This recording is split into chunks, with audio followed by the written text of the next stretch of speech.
Yeah, you know what it is. Welcome to the best coast. Yo, it's Bronze Age nerd with that collecting elite. Bigby McFly steady bringing the vintage heat. Pull up a seat, we diving in the stacks. Silver to the bronze, got the knowledge on tap. From Kirby's Kings to the mutants, wow. We breaking it down in that laid-back style. So grab your snacks, let the panels unfold. This is comic book chilling with the stories we told. Comic book vibes, we flipping them pages. Legends and lore from all the ages. Golden to the modern, we talk that news. With Bigby McFly and the nerd cut loose. Yo, you tune into that Bronze Age flow. Where comics live and legends grow. Bigby McFly in the cut, let's fly. Best coast, baby, comics are what saved me. Big, yeah.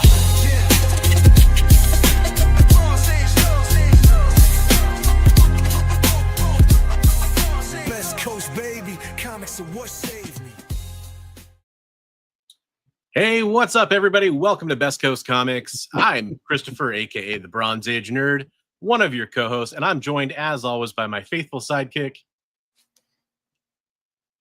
What is my name? Bigby McFly, the comic guy. Man, I guess I caught you off guard, though, and I thought you always had those thought up in advance. Yeah, I was too busy drawing to think. I was like, well, oh, wait a minute, I didn't come up with one in advance. He's the man with no name. The amnesiac. Welcome to the show, everybody. I'm going to say hi to the chat and everybody here. But just first of all, I wanted to say welcome back, everybody. I know we were off the air for a couple weeks. I was dealing with some personal family stuff that was happening. For those that are curious, my daughter's doing much better right now. So thank you for everybody for the well wishes. She had a couple surgeries and she's doing a lot better now. Yeah, so we had to take a couple weeks off. Let's call it a summer vacation, but summer vacations mean summer at the movies, right? So, hey, today's topic, we're going to be talking about summer box office, blockbusters, that kind of stuff. We are going to, and this is later in the show, we are going to be talking about eventually, as each movie comes up, spoilers, if either of us or both of us have seen them. And kind of the big movies, the box office numbers, what it means for our nerddom, the nerd corner of things, all that kind of stuff. But we're going to get to that after a couple regular segments we have coming up in the show. Just want to say welcome back, everybody. It's good to be back on the air. Welcome back, Brian. How's it going, Bigby? I was not doing great during the break either, so I'm glad to be feeling better.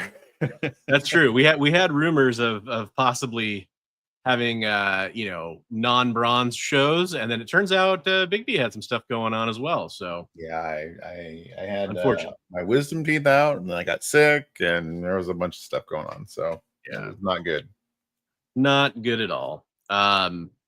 But that said, we do have some people that have joined us. We got Richard Westfall coming in with the gold medal. Hydra Asylum Comics, aka one of the people from Hydra Asylum, Jay, our esteemed producer backstage. Welcome, Jay. In the bronze medal position, we got GT Key Comic coming in with the emojis. Folks, we are streaming on a few different YouTube channels right now, as well as a couple other places. We're streaming on my channel. I'm Bronze Age Nerd again. Hi. And we're streaming on Bigby McFly's channel over there. And we're also streaming over on the EXP, which is, if you're not familiar, it's a channel that has a lot of comic book related shows. We have links for all those down below. And I wanted to point out that they just got a new member today. So Brendan, I don't know if you're still watching over on the EXP or you were just watching for the earlier show, but hey, thanks for becoming a channel member. All three channels have channel memberships. Those channel memberships do support us a lot. In fact, I'll be talking about Bigby's channel memberships here in a minute when I talk about some stuff I picked up this week. Let's see who else we got. We got Derek. What's up, Derek? Coming in with the cactus. Ooh, it's appropriate. I think it finally dropped below 90 outside here, but a little hot. Yeah, it's not good. Did you work today? I did, but I got off at like 1 o'clock, so it wasn't too terrible. It was pretty hot still. It was like 93 or something when I got off. But yeah, everybody like in the South and the Southwest is like, whatever. Got Chad Cave coming in, and then he says, "Talk to me, Goose," and then he immediately says, "Talk to me on the replay," because he's old AF. Hey man, you're as spring a chicken as we are. You're all good, man. Alpha Flight, yeah. Amazing Fantasy.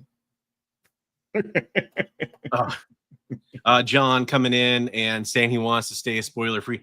Yeah, John, if you happen to catch the beginning of the show, you got some time before we talk about that. And of course, we'll give spoiler warnings before we talk about anything, just to kind of give people a chance to mute or whatever, right? And we got the talking is hard after not being on the air for a couple of weeks. The nostalgic pod blast in the house coming in from Atlanta, where I'm sure it's nice and toasty over there. Yeah. Son of Crom coming in. What's up, Son of Crom? No, I appreciate that. Thank you very much. That's very kind of you. Yeah, spoil away. There we go. So yeah, that's everybody who's joined us for the show so far. For those that are going to be joining in later, we'll say hello as best we can if we're not in the middle of yakking. But we have a couple segments we're going to get through before we handle our normal topic for this week, which again is the summer blockbusters, kind of reviewing those, talking about what we thought about them. The first one that we should probably tackle this week is the community art segment that we have every time. We're actually going to move that up to the beginning of the show, at least as an experiment for a while. We're going to try to have some set segments. And community art, you guys didn't really see this show for the last couple of weeks, but you did see a community art stream for Heroes for Heroes. So we absolutely would love to show you some of the artwork from that and show you the new introduction to our community art segment. So let's take it away. From you to us, it's art for all. At Best Coast Comics, we answer the call. Fans and creators, bold and smart. Join the line for Comic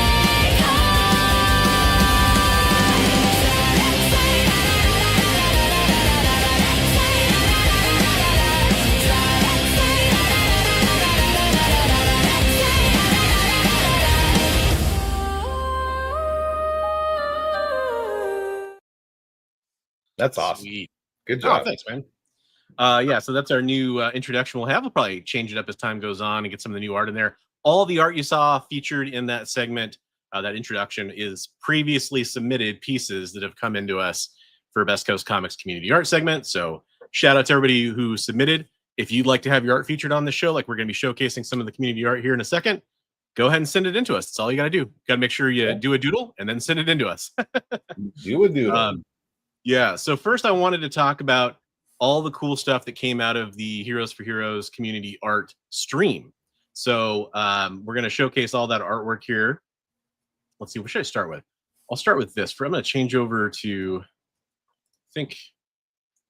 Well, you should start. There's with, the one that'll let us start with how well we did with hitting our goal, right? Yeah, well, I will definitely get to that in a second here once we recap all the artwork. But we did hit our goal. That you are absolutely right about that. And I'll bring up the page and show everybody where to go donate if they're curious about doing that afterwards here. We had to go that hard. Yeah, we had to go that hard, Jay. That is correct. We were mandated to go that hard. This is a piece from Ben Taz. And this actually was unique in that it was only offered during the community art stream that I'm mentioning. It was a one-time only opportunity to get it. He made one print. It's a one of one. And this is a Dan to Dan version of his Mission 22 artwork that he did last year, originally for our fundraiser. So Ben Taz, awesome artist, did this, and he threw this in as an extra item for whoever won his artwork. And he did an Airboy 5 Dave Stevens homage with the new K-pop Demon Hunters main character, Rumi, I want to say her name is, and did an amazing job here. Here's the finalized art, but then he also did a print for this and ended up giving it to the winner, which is an awesome viewer's daughter out there that ended up getting it. So here's the finalized colored version of it. That's so good. He did a few prints of these. That's awesome, dude. Ben Taz delivering the heat. Cannot stress how awesome this is. After that stream, I ended up watching this movie with my daughter, and it's now her favorite movie of all time. So very cool. Thanks for turning me on to that whole thing, Ben. we had actual Dracula, who was last year's community art winner from the, the contest isn't really a huge thing. It's just kind of something we want to do at the end of the year to kind of highlight all the great art we've seen. But everybody fan voted him as the winner. He decided to make it clobber in time, which was very timely with the Fantastic Four release. That was so impressive watching him do that. If you guys haven't watched the stream, go back and watch it. It's on Bronze's channel, but he did that all with colored pencil, like live on the show. Yeah, it was great. Great stuff. Actual Dracula, always a pleasure to get work from him. Let's see here. Cannot move on without talking about this awesome piece by my amazing co-host. This is what Bigby McFly drew on the stream. Love you. This was kind of essentially, you'd started this as a rough for that other Batman piece that you drew as a commission, right? Yeah, it was a post study to try to figure out how I wanted to have him swinging into that scene, and then I was like, might as well use it for something else. So yeah, and I love that you kind of went. I think you referred to it as the Mike Zeck style of kind of almost like action gun cover here. You don't see Batman doing that very often these days. That's really cool. Yeah. Love that. Some other idiot on the stream contributed this piece. This is a rogue that I did based on a cosplay from Brianna Torres. Thank you, man. I think Richard you got like props from her, right? For your piece? She ended up liking the post. Yeah, that was really fun. That's cool. She's pretty famous cosplayer, so that's cool. Yeah. And then we had a surprise guest joined us during the show because I did not expect him to make it in. He was kind enough to join us. We had Comic Tropes, aka Chris, joined us. And Chris, good job. Oh man, he just absolutely killed this Baroness sketch cover he did. That's awesome. I was bidding for this one. I didn't win it, but I really wanted to. Yeah, so good. Yeah, that was amazing. We had a international panel because we had Elliot from the UK, Elliot Wright, did this awesome Galactus sketch cover that was just gorgeous. Man, everybody just killed it. Yeah. It was amazing. Wow. Elliot, good job, man. Elliot just absolutely crushed it. Speaking of something that could definitely crush it, we had Erwin Papa come on and do this Bane piece. Now, unless I'm mistaken, it was just penciled or no colors at the end of the stream. I think he colored it later, unless I'm mistaken. Right. Yeah, he was drawing it, getting all everything laid out. Yeah, but then he eventually colored it. So I showed the finished piece. Decided to show that. Man, that this is that absolute Bane, right? So it's definitely that style. Yes, Miss Bree. Yeah, that's exactly right, Jay. Miss Bree Solo on Instagram. Erwin it was such a treat watching him draw, and the bidding was coming in fast and furious for this piece, so that was really cool. This wasn't a day of last minute edition, but it was pretty close to the deadline. We had Izzyverse NYC was willing to pop on, and he actually was awesome enough to do one sketch cover and come back on and do a second sketch cover. So I'm gonna show both pieces. I'll show the second one first. Fast. He was good. He did great. This was the second one he did, which I know he did a little bit quicker, but this is an awesome MJ one he did. Mary Jane, obviously. I got to show the other one here though, because this was. Oh my gosh, yeah, dude, that's amazing. I was in awe. Like, I mean, the MJ is great. This is just like, I mean, I would be bidding heavily on this thing if I brought my fat wallet that day to the stream. There's only so much you can try to buy, but that's awesome. Yeah, it's amazing. Another thing was kind of timely, with the passing of Hulk Hogan was right before the stream. Roscoe came on and finished up this Hulk sketch cover, which is obviously featuring Hulk Hogan, the Hulkamania kind of cover here. So good. Yeah, he did a really good job on that too. Everybody just killed it. Yeah, and pretty much everybody that's on this lineup here is somebody who's contributed to the community art. I don't think we've actually had a piece from Izzyverse before, but we will now. Like we'll continue. Yeah, for sure. Yeah, I'm excited to kind of like, we reached out to some new people in the art community through Roscoe or through some of the chat boards that I'm on and other people are on, and we got some new people, so that was pretty cool. Yeah, it was really cool to see people come together. I mean, it was just awesome. And then we had 2 pieces done on the stream by Side Quest Comics. The first one was this Gambit. That's a really cool piece. Good. And the second one, which ended up being my favorite that he did, yeah. Yeah, I love this Thundercracker he did. My goodness. That's just cool. Yeah. Good work, Eric. Really great work. And then the last finished piece that I hope I'm not forgetting anybody. The last finished piece that came out during the stream was this Spider-Punk from Rich Stankey, which I'm going to go ahead and cool, man. And I'm not going to not give it its due here. Trust me, I give it even better due here because I actually just got a package today. From Rich. And what do you know? There's that Spider-Punk. Make yourself solo. Let's see here. Take the center stage. There we go. Yeah. So that's great. And then he actually sent in some other really cool stuff too. And I, forgive me, I literally just opened the package not that long ago. So I don't remember what comic this is, but this is a comic he worked on. And it was a variant cover. That's right. He had thrown in some variant covers that he did, or sketch covers. Yeah, he was kind of doing a stacker. It was pretty cool. Yeah. And then he worked on a comic book called Drunken Monkey.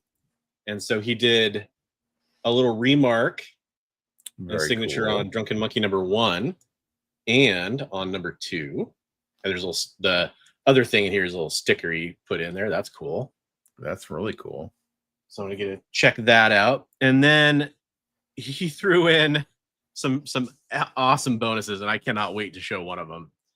He did this Drunken Monkey sketch. Oh, wow. Infinity Gauntlet Drunken Monkey. There we go. That's cool. Yeah, baby. And he announced this on the stream, and I'll be 100% honest. This is the reason that I kept bidding, is because I actually like this. I love the Spider-Punk. I actually like this one even more.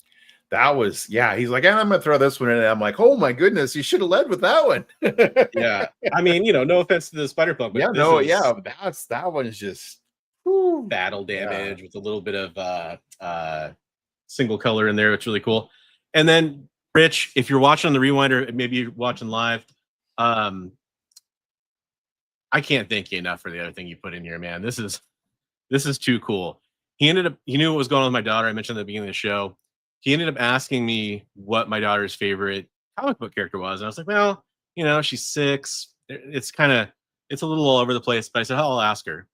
And she said a few characters. The first one she said was Scarlet Witch, which kind of surprised me, but that makes sense. She does like Scarlet Witch.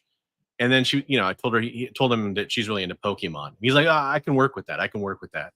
And so he drew a piece for her, and I mean, she loved it. She saw it a little while ago, and she let me share it with everybody here. Check this out. Oh, wow. That's so cool. Awesome, that's so man. Great. Awesome. I freaking love it, man. I was just so cool. Thank you, Rich. That was amazing, dude. So, that was the turnout for the Heroes for Heroes charity art stream. I'm going to take a minute to explain what that is exactly and kind of show you guys where we finished up. So Heroes for Heroes is a fundraiser that raises money for Mission 22. Mission 22 is an awesome charity organization based out of Oregon. It was founded by veterans. It's predominantly run by veterans. And really what they excel at is offering mental health services to veterans dealing with things like depression, with PTSD, with all the different kinds of things that can lead to self-harm. So they do a really great job. A lot of comic book community veterans really like that cause. That's part of the reason that we kind of rallied around them. So we do this fundraiser every year called Heroes for Heroes. It's literally a Mission 22 website that you're looking at right now. You can see their little logo up there in the corner. It's just our special portal for our fundraiser. This is the 2025 campaign. And after that fundraiser, we hit $5,679, which is obviously better than our goal of 5,000. So that's 113%. The handy little calculator there tells me. I'm going to point out one other detail, and I really hope she doesn't mind us doing this. Part of that, I mentioned Ben Taz doing the Dave Stevens homage. So Ben did a couple special prints for Dave's sister, Jennifer, who runs the Dave Stevens Trust. And if you go and follow Dave Stevens, any of the active social media for Dave Stevens artwork, it's her and her family running it. And it's pretty cool. I've had a few conversations with her now. It's really fun. But she donated too, and I almost wanted to point that out. That was really awesome that they did that. Shout out to them, and shout out to Ben. He's helped so much in raising some of this money. So thank you so much for that. I'm going to post that link into chat. It'll be in the chat and all the different channels we're streaming to. So if you want to go donate or just bookmark the page for sharing or something like that, we'd appreciate it. For sure. And we're going to be doing another one. Right? Because we have some we're going to do that were donated that we didn't get to. We ran out of time. We ran out of time, and I'll be like 100% honest. We kind of ran out of steam. Like right. For whatever reasons, and it's a whole thing that we could get into at some other point. There were some really awesome supporters that just stayed, for the duration. But they also had picked up some stuff already, and I know that can be, it's like you only have so much money to go around, right? So we were starting to see the returns come down. So I'd had a little off-screen conversation with some of the donors and some of the people who were actually going to be the ones bidding, because there was just nobody else coming into the chat. And we all kind of agreed that like it's probably best to like not let this art go for stupid cheap and save it, because it was already a 7-hour stream at that point. So we're saving it. We're going to do another art stream.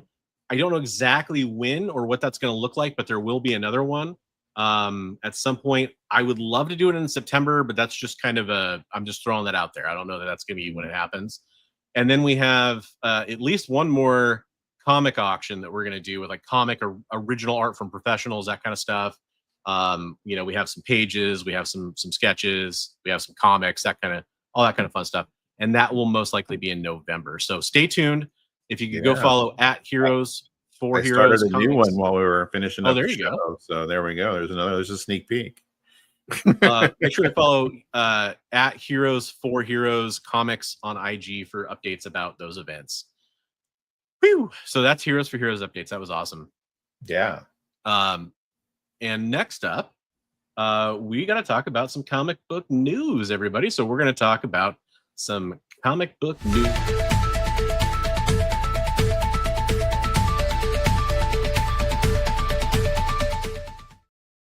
Those handsome fellows.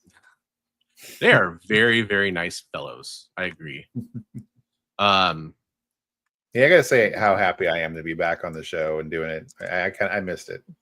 Yeah, absolutely. And having everybody here in the chat feels like hanging out with my group of friends that I missed hanging out with everybody. So yeah, same here, man. It was a busy couple of weeks, so I'll be honest, like time flew. But oh yeah, for sure. But it's great to be here. Yeah. That's all I'm saying. Yeah. Oh, 100%. We'll get back in the swing of things.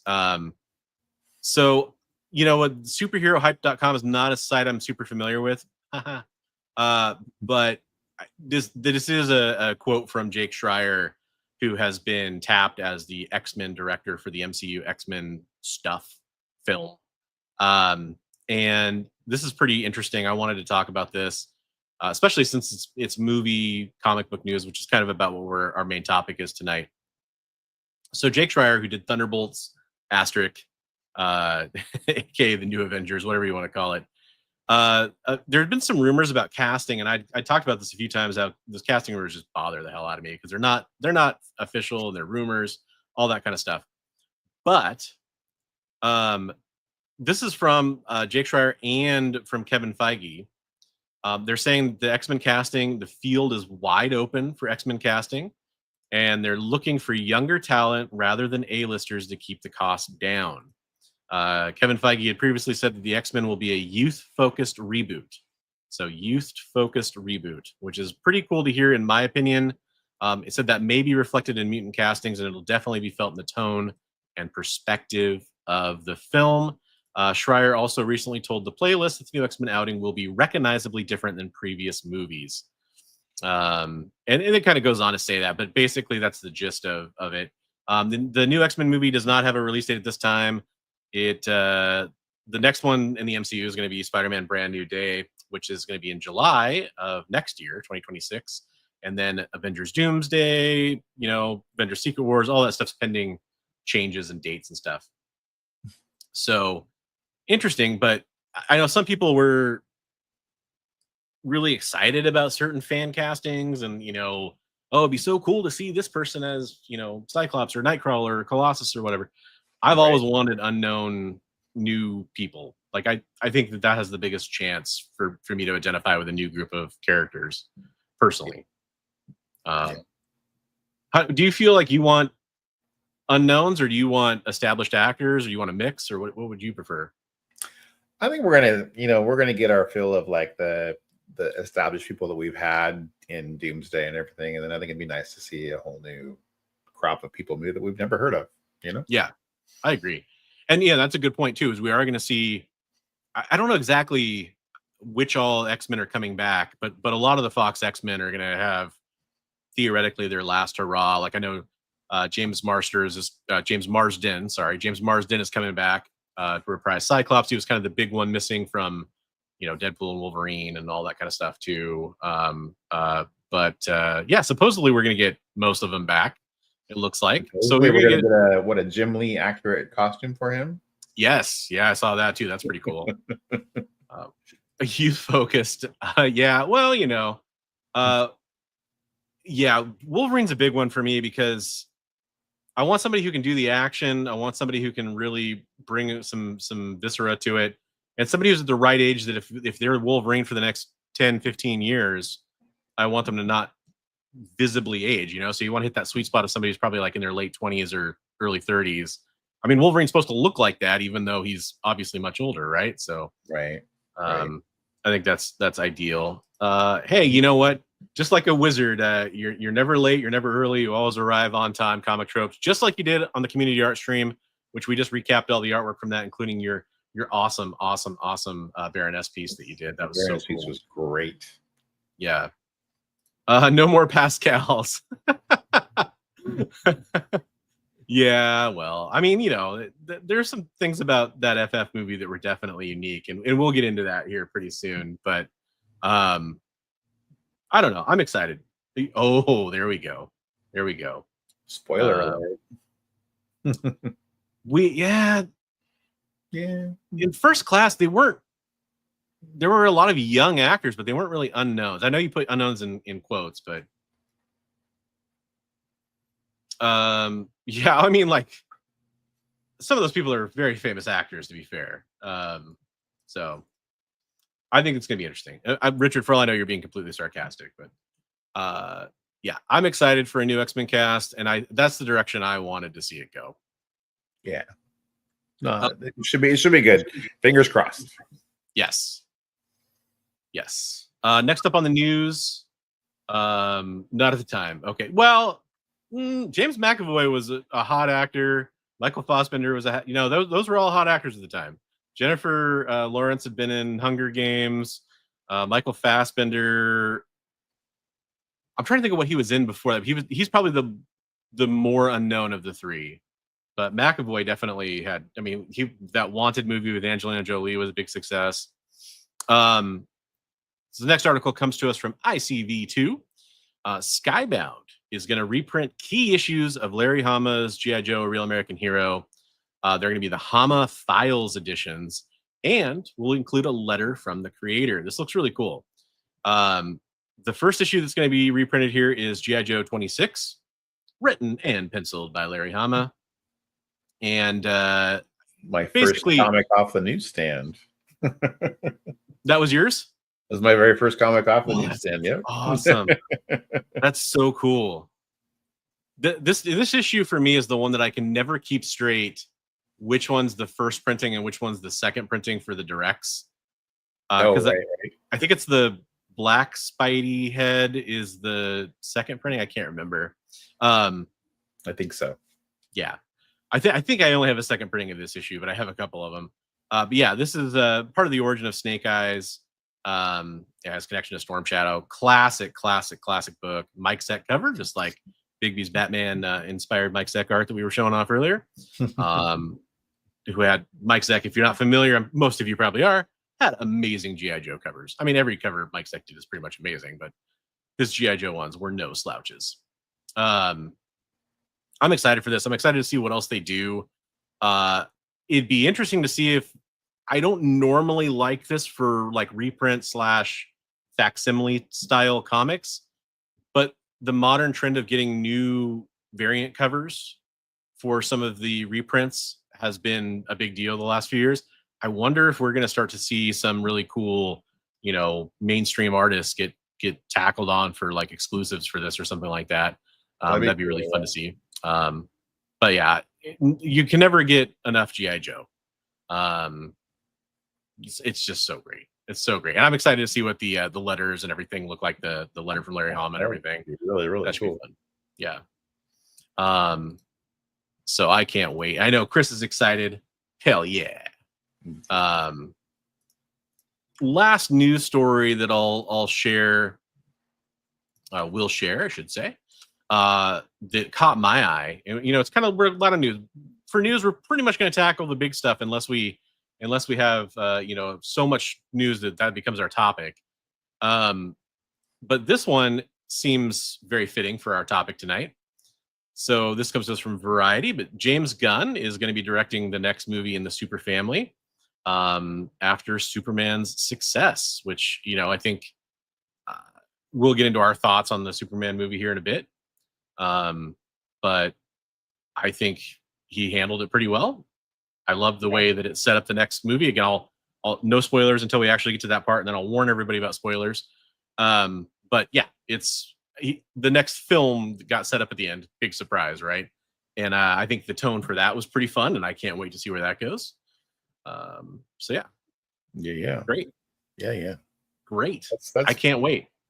Yeah, I mean, exciting times at DC. I'm trying to remember who's directing.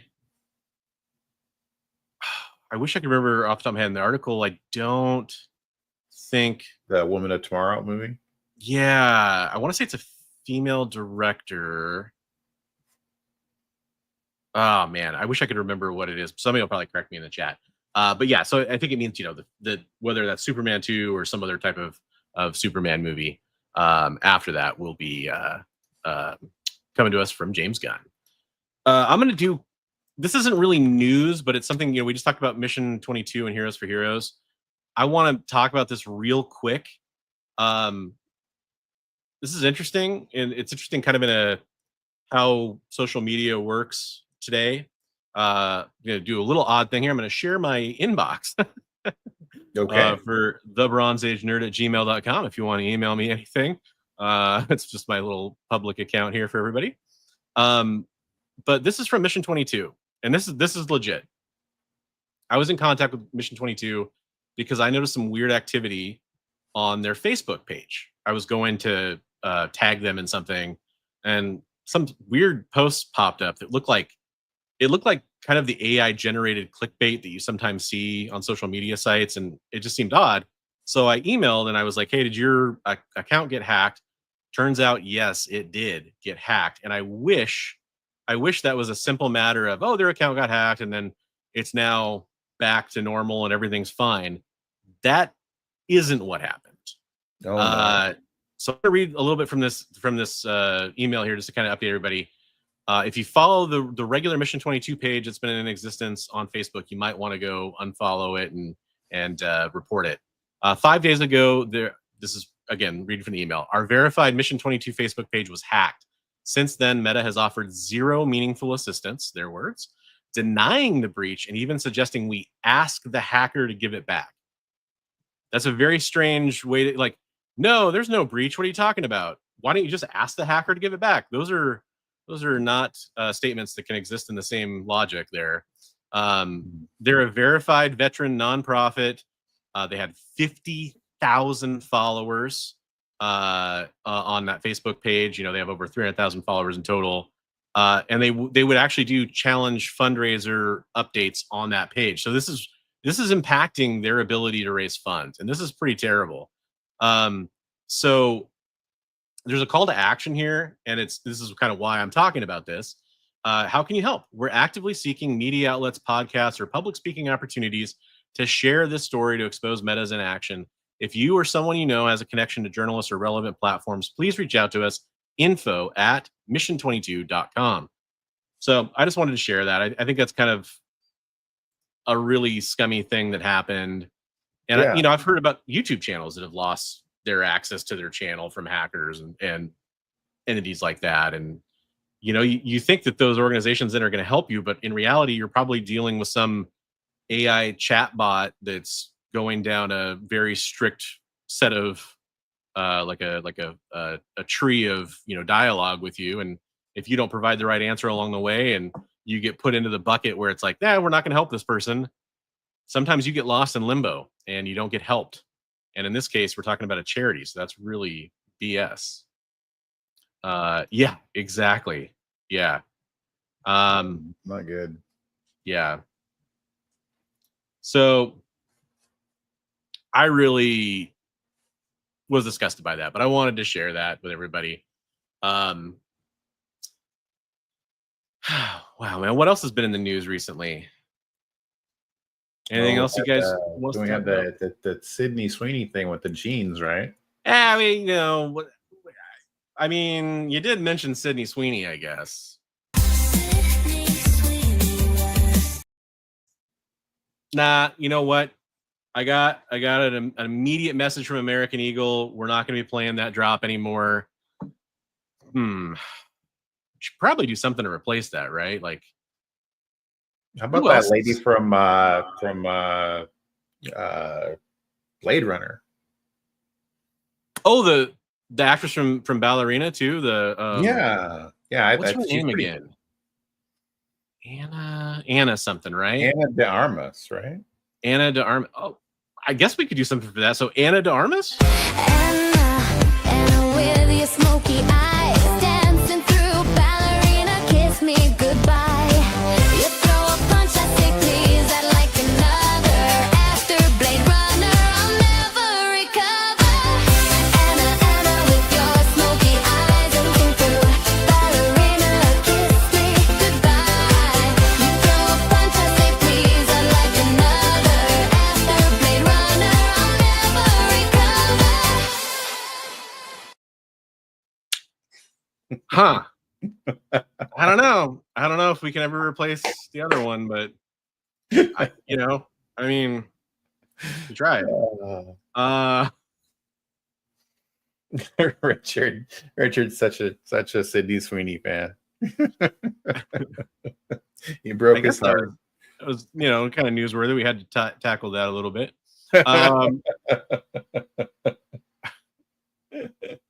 There's probably people who have like no idea what we're talking about.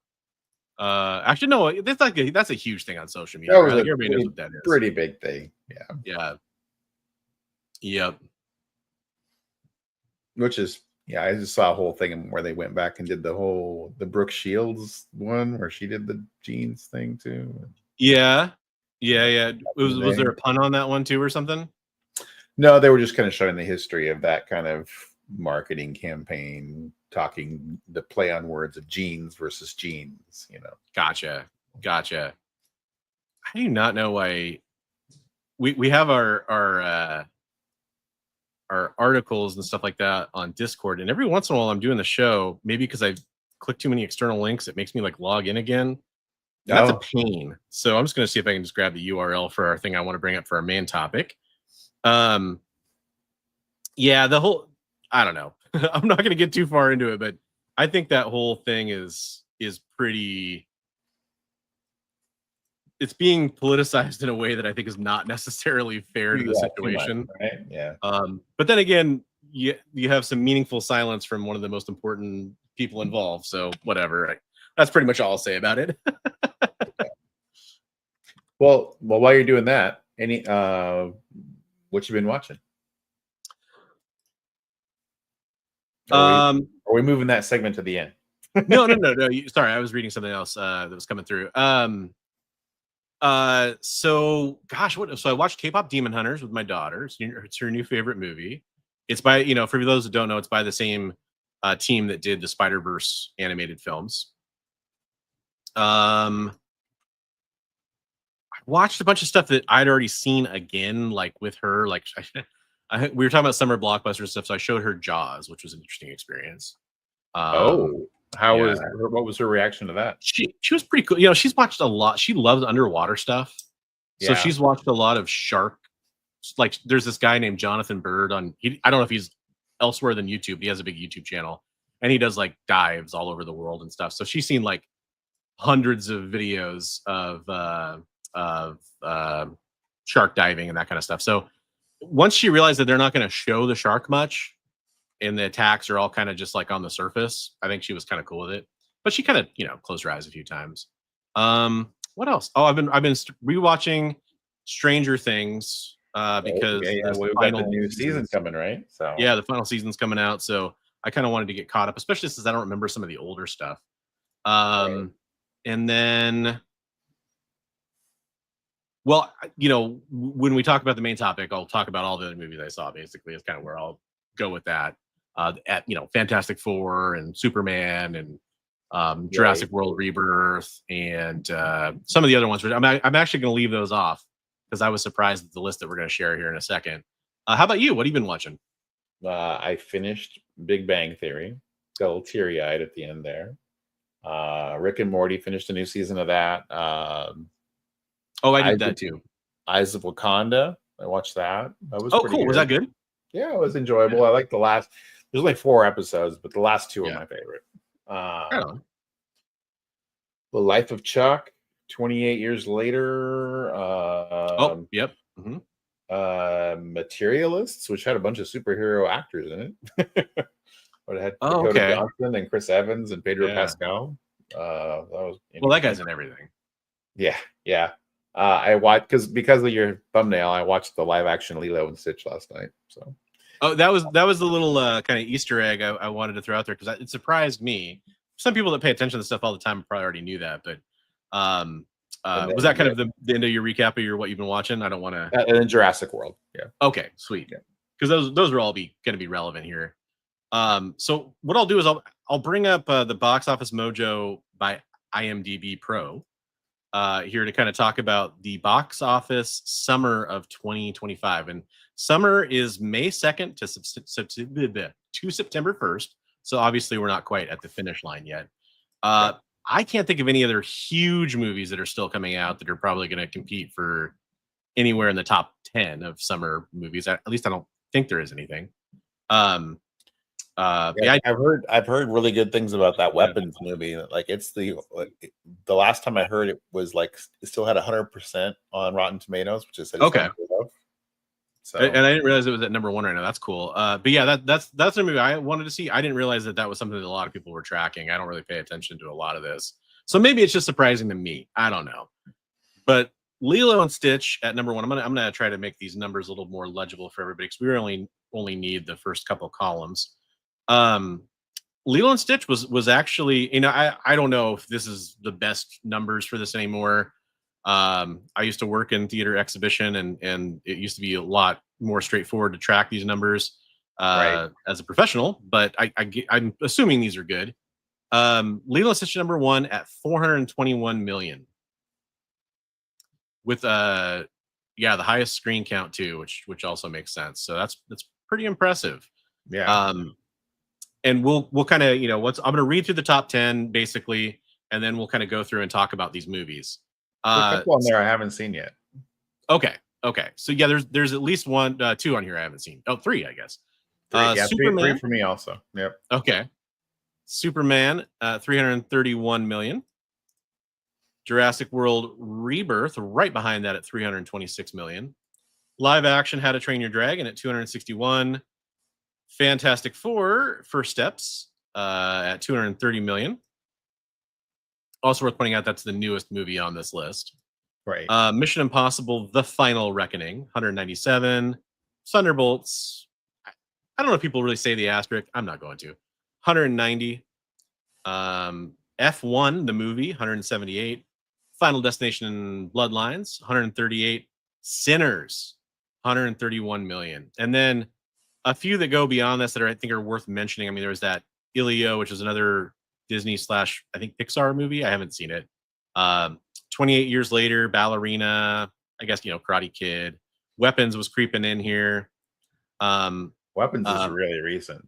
So yeah, Minecraft. I don't know if they must be truncating the total because that's probably only the numbers post May 2nd. Right. But yeah, I think that's the only one that applies to on here. But so first off, those of us that are to those of you that are in the audience, let us know, which of these movies you like the most. If you had any strong opinions on any, a few of you are already here sharing your strong opinions. I appreciate it. But so let's see. So I hadn't seen on that top 10. I hadn't seen Mission Impossible, F1, or Final Destination. So I've seen Final Destination. I hadn't seen Elio. Was the other one that I hadn't seen. Oh, well, it's number 11. So that. Oh, was that number 11? Okay. Yeah. F1, man, we don't have like a real true IMAX theater anywhere super close, but I really wanted to go see that in a true IMAX theater. I'm excited to watch that. I probably now at this point I'll probably wait till it's at home release though. Right. Mission Impossible, I have not heard good things. I haven't actually seen I haven't seen the previous one or this one. The previous one was really good, actually. I really enjoyed the previous one. So I was looking forward I haven't seen it yet, but I was looking forward to seeing it. Yeah. I mean, I liked, for various reasons, I pretty much liked every Mission Impossible movie that I watched.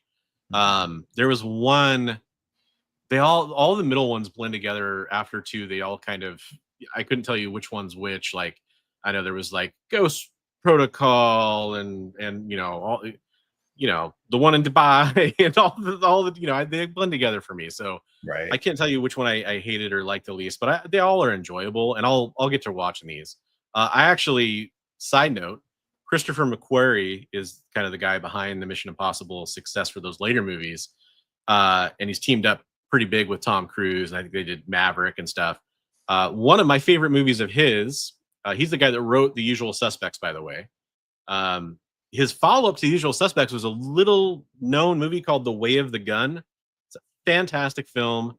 Just came out in 4K, ultra definition, high definition. Worth watching if you've never seen it. What's up, Awesome Sauce? How's it going? Hey. Wish I had some McDonald's. There you go. There you go. Welcome to the show. So we can't really talk about the ones we haven't seen. So for me, that's Mission Impossible, F1. Some rave reviews for Weapons already here. So yeah, and I really want to see it. It has that awesome actress from Fantastic Four in it. I'm kind of being tongue in cheek because I know that's a very controversial topic. Adrian was supposed to be in the role for the Josh Brolin got.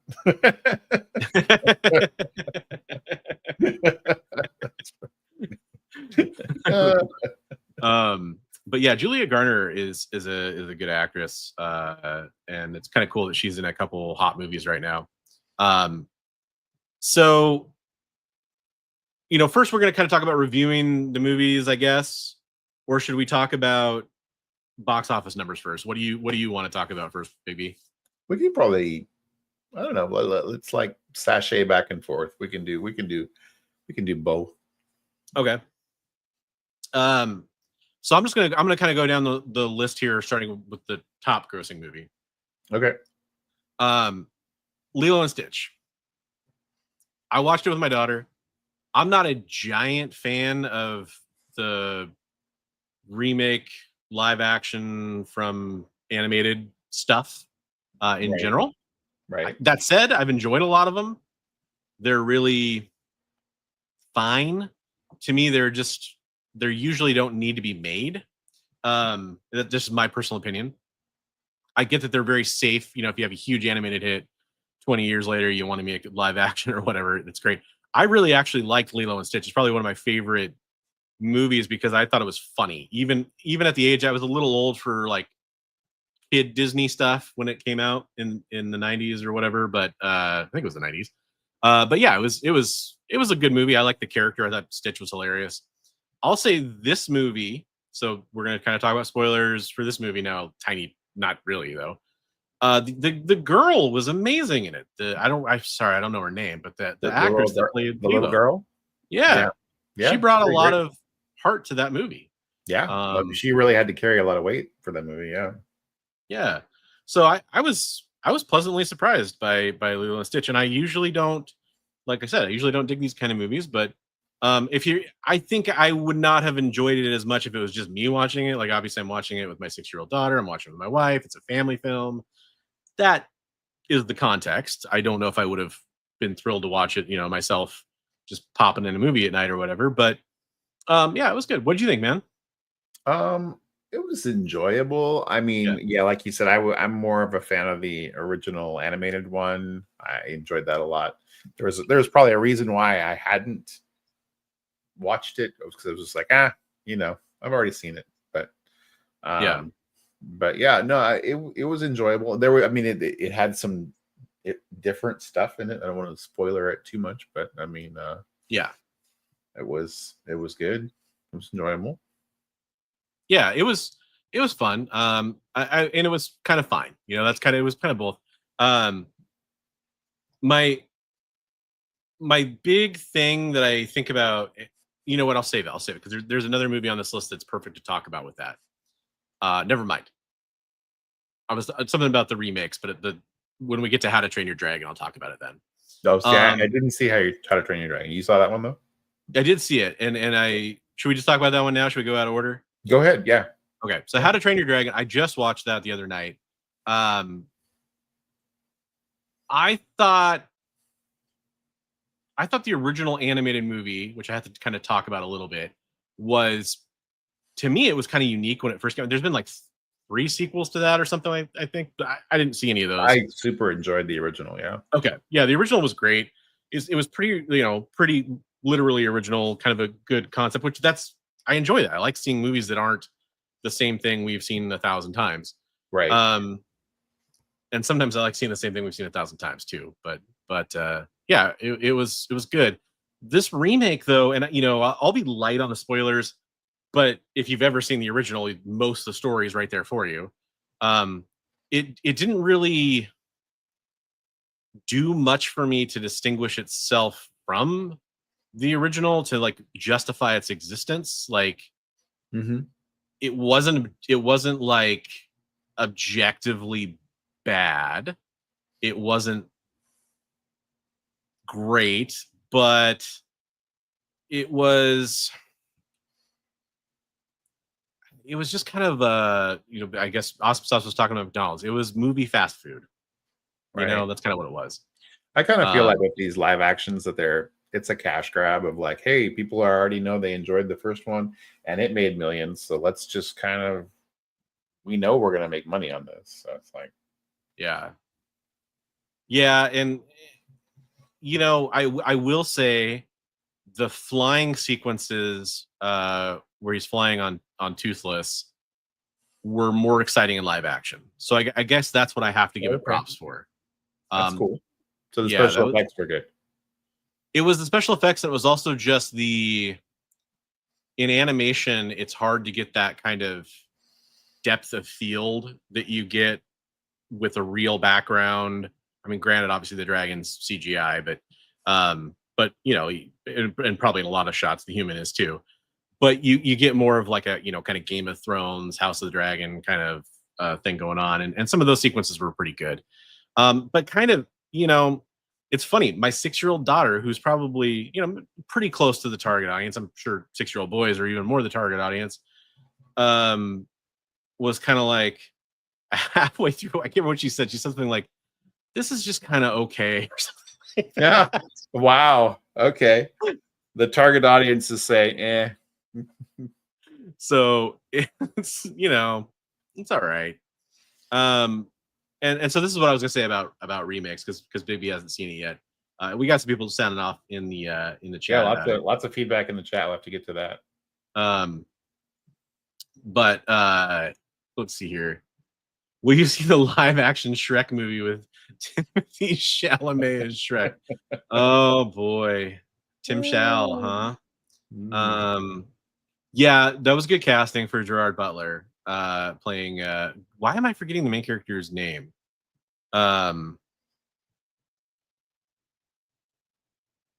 it's a verb or a noun or something, I think is his name. But anyways, yeah, he was the main character's dad. Everybody in chat's probably coming in hot on that one right away. Hiccup. Yeah, DreamWorks does do a good job, just like Shrek, right? I've honestly not seen a live action remake of a classic animated film yet that's been worth it. I haven't watched Lilo and Stitch or How to Train Your Dragon. Yeah. The first one I think I saw from Disney, because they're the ones that have kind of massively been doing it. My wife's a huge Beauty and the Beast fan, so we went to go see the Emma Watson Beauty and the Beast in theaters. Never saw it. Was it any good? It was, you know what? It was in a world where the animated never existed. Mm-hmm. It was great. It would have been just as good as the animated film, if you can compare an animated to a live action, which is not obviously a one-to-one thing. Like the songs were good. Emma Watson was perfect for that role. I will say the Beast CGI could have been a little bit better. But I mean, it's also, that's like what, like 10, 12 years ago now or something. Right.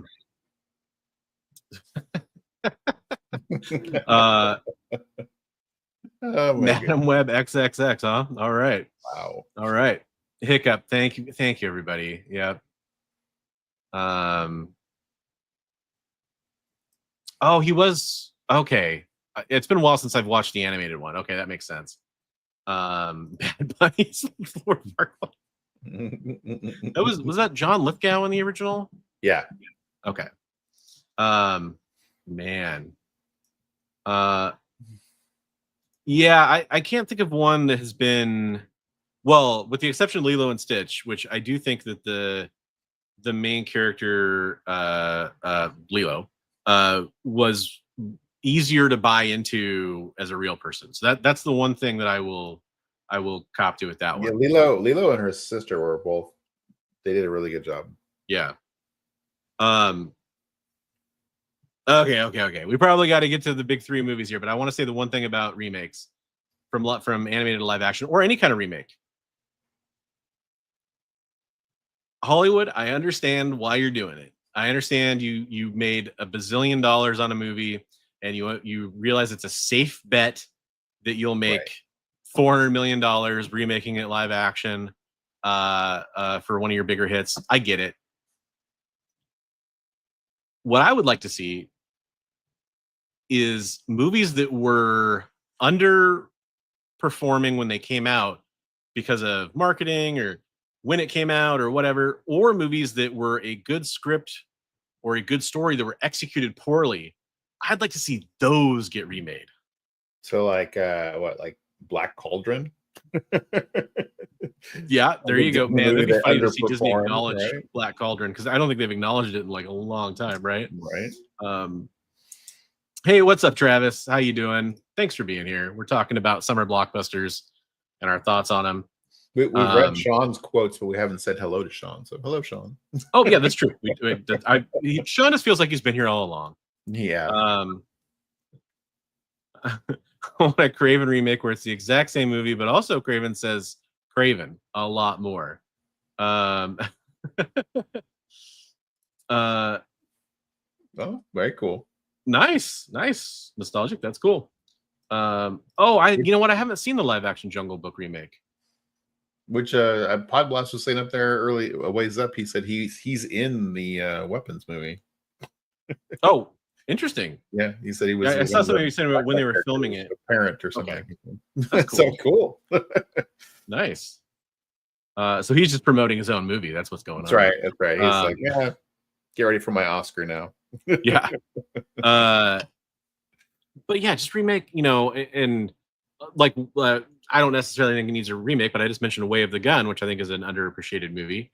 That if that got remade, that could be fun to see. Or there's just so many movies, especially like in the 90s, before we had like really good CGI and really good high-end special effects, that could have been done a lot better because they just needed more in that department, more oomph. There's a lot of films like that, a lot of diamonds in the rough. Secret of Nim, that would be really good. Tropes, that's a good one. Yeah, Yeah, and it doesn't necessarily have to be animated, by the way. But yeah, I mean, Five Goes West. That'd be a fun one. Or An American Tale. I always want to say that's Five Go West is the sequel. But yeah, American Tale. There we go. Okay, so we got to talk about the big ones on the list.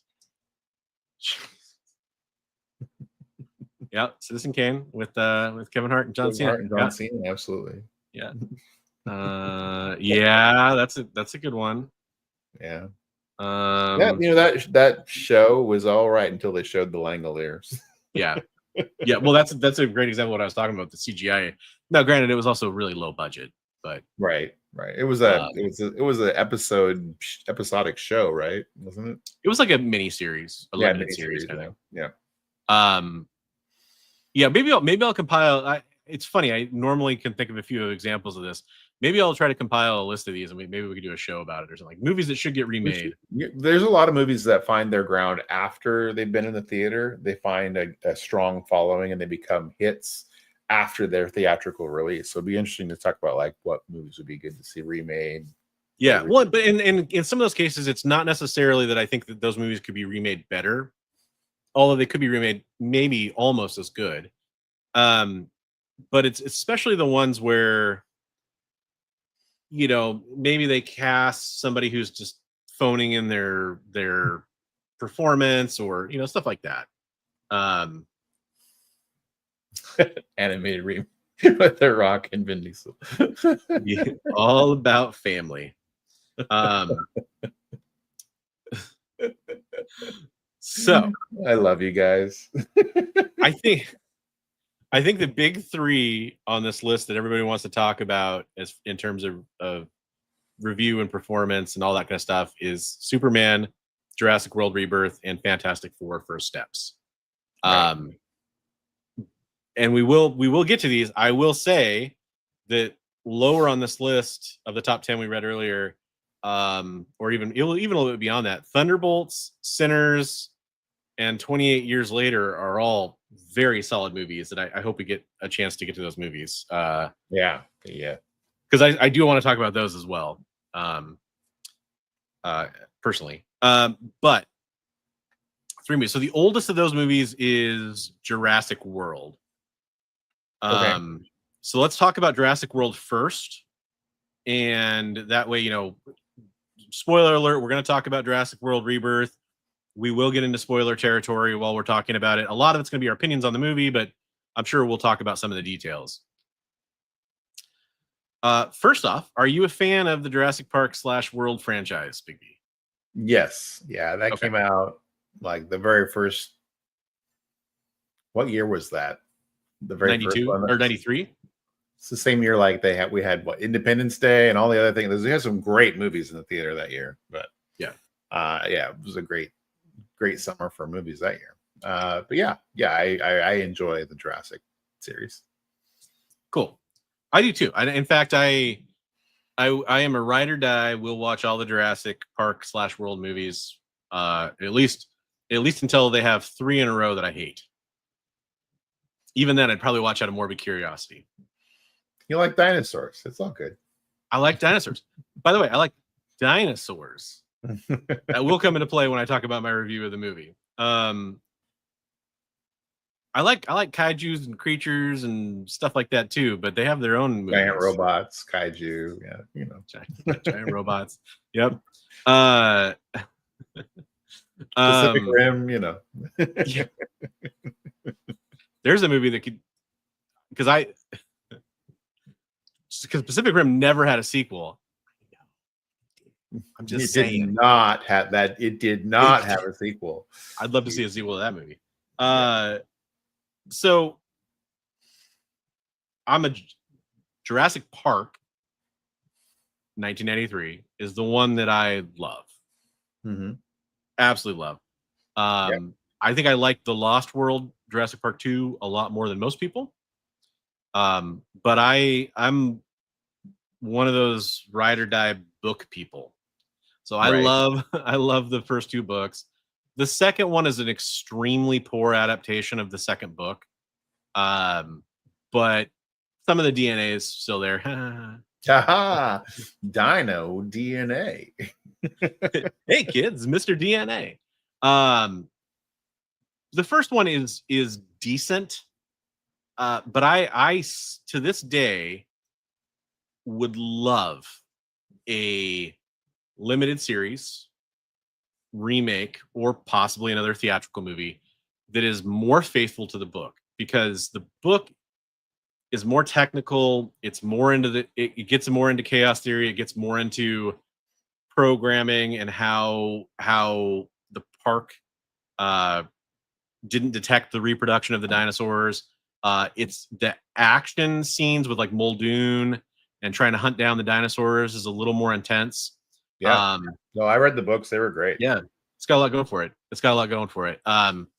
And I would love to see that, but I still love the movies. So getting to this newest Jurassic World movie. Did you like the Pratt ones, the Chris Pratt ones? I like the first one a lot. And I know a lot of people thought, oh, it's terrible. It's just, it's kind of cardboard cut out. Popcorn The cool and thing to me dinosaur. was you get to see the park actually open and functioning. Right. And that was cool. I really enjoyed that. Now, tropes. I mean, it's also true. What's up, Christina? Came at the right time. I guess. Just like the dinosaurs in Jurassic Park XXX. I think Awesome Sauce is working on a script for that too. Right. Or he will be now. I mean, coming to Jurassic World Rebirth, seeing Scarlett Johansson in a Jurassic Park movie was great. I'll for some reason my mind connected those two thoughts.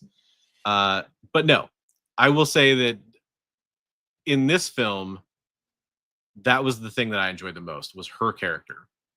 Yes. And I will say this movie did a shitty job of making me care about any other character in that film. And I think they made I cared about her military friend that was the guy that the boat captain, but I wish they would have done a little more exposition on like what happened to his son. Yeah, I mean, that's what I am terrible at pronouncing his name, but Mahershala Ali, right? Mahershala Ali. He's a great actor. I just don't think his character had much, like you're saying, there wasn't much depth provided there. He could have fleshed it out more. Yeah. There really wasn't for ScarJo's character either, but it's okay for her character because she's a cipher for the trope of badass mercenary, so you don't really need to get into the nitty gritty of her character. But if you're going to try to set up that this is her team, that, she's worked with all these people in the past and we're supposed to care about them, you got to do more. And the paleontologist was just terribly acting his part. And the character was literally dumb. He's calling a mosasaur a dinosaur, which is a mosasaurus is not a dinosaur. I don't know. There's lots and lots and lots of problems. Neither is the Quetzal. Forgot to push your glasses up there. Yeah. Mosasaur is not a dinosaur. It's just he didn't. I saw somebody else bring up a great point. Why not have his character have worked with like Alan Grant and be trained by him and be like his protege or something, or have him have some diametrically opposed kind of viewpoint about dinosaurs that makes it interesting. Give the character something to do in the movie. And the plot is thin to begin with. We got to go get giant dino DNA from one dinosaur and two animals that weren't dinosaurs to make a heart medication. Great, that would be fine. That doesn't really need to be more deep than that. But it would have been great if it was. I will say it had a lot of great moments. Like the mosasaur scene is probably, unfortunately, the best scene in the movie to me, and it comes pretty early on in the film. Did that and what were the other the sailback ones The where they were- Spinosaurs. Spinosaurs when they were swimming. Yeah. That was pretty cool. Yeah, it's just. Oh, okay. So there you go. There you go. I don't. Comic Tropes could be literally trolling us right now, but I'm sure that he's actually, trolling us. I'm sure he's trolling. that actually could really be the reason why. Richard, how is the paleontologist explaining about the guns and tracker? This is a good point. Yeah, It's just one of those So things. it was thin on plot in a few parts. There were a lot of plot holes, but there were big giant lizards that we got to watch, and it was fun. Yeah, but okay, let's get to the elephant in the room on this film, which is the D-Rex. Okay. Opening scene establishes the D-Rex, and then the movie promptly forgets about it for an hour and a half. Literally, there's nothing else about it. Foreshadowing there, Bronze. Come on now. I mean, the setup and the payoff. Come on now. but give us like a roar, and they're like, "What's that?" Or like some carnage that only some other animal could have done, or Right. I don't know. Give me something. It Right. just feels like it comes back like, oh, that thing. Okay, I'm supposed to care about that. He But kind of looked well like when they finally like paid off what he totally looked like. He kind of looked like that alien from American Dad. that's funny. Yeah, I know what you're talking about. The one that like It lives was with a him. little weird looking. But Yeah. Well, and I always thought it had a lot of rancor in its DNA. Yeah. I'll stop making that joke. Somehow they got their hands on some Rancor DNA.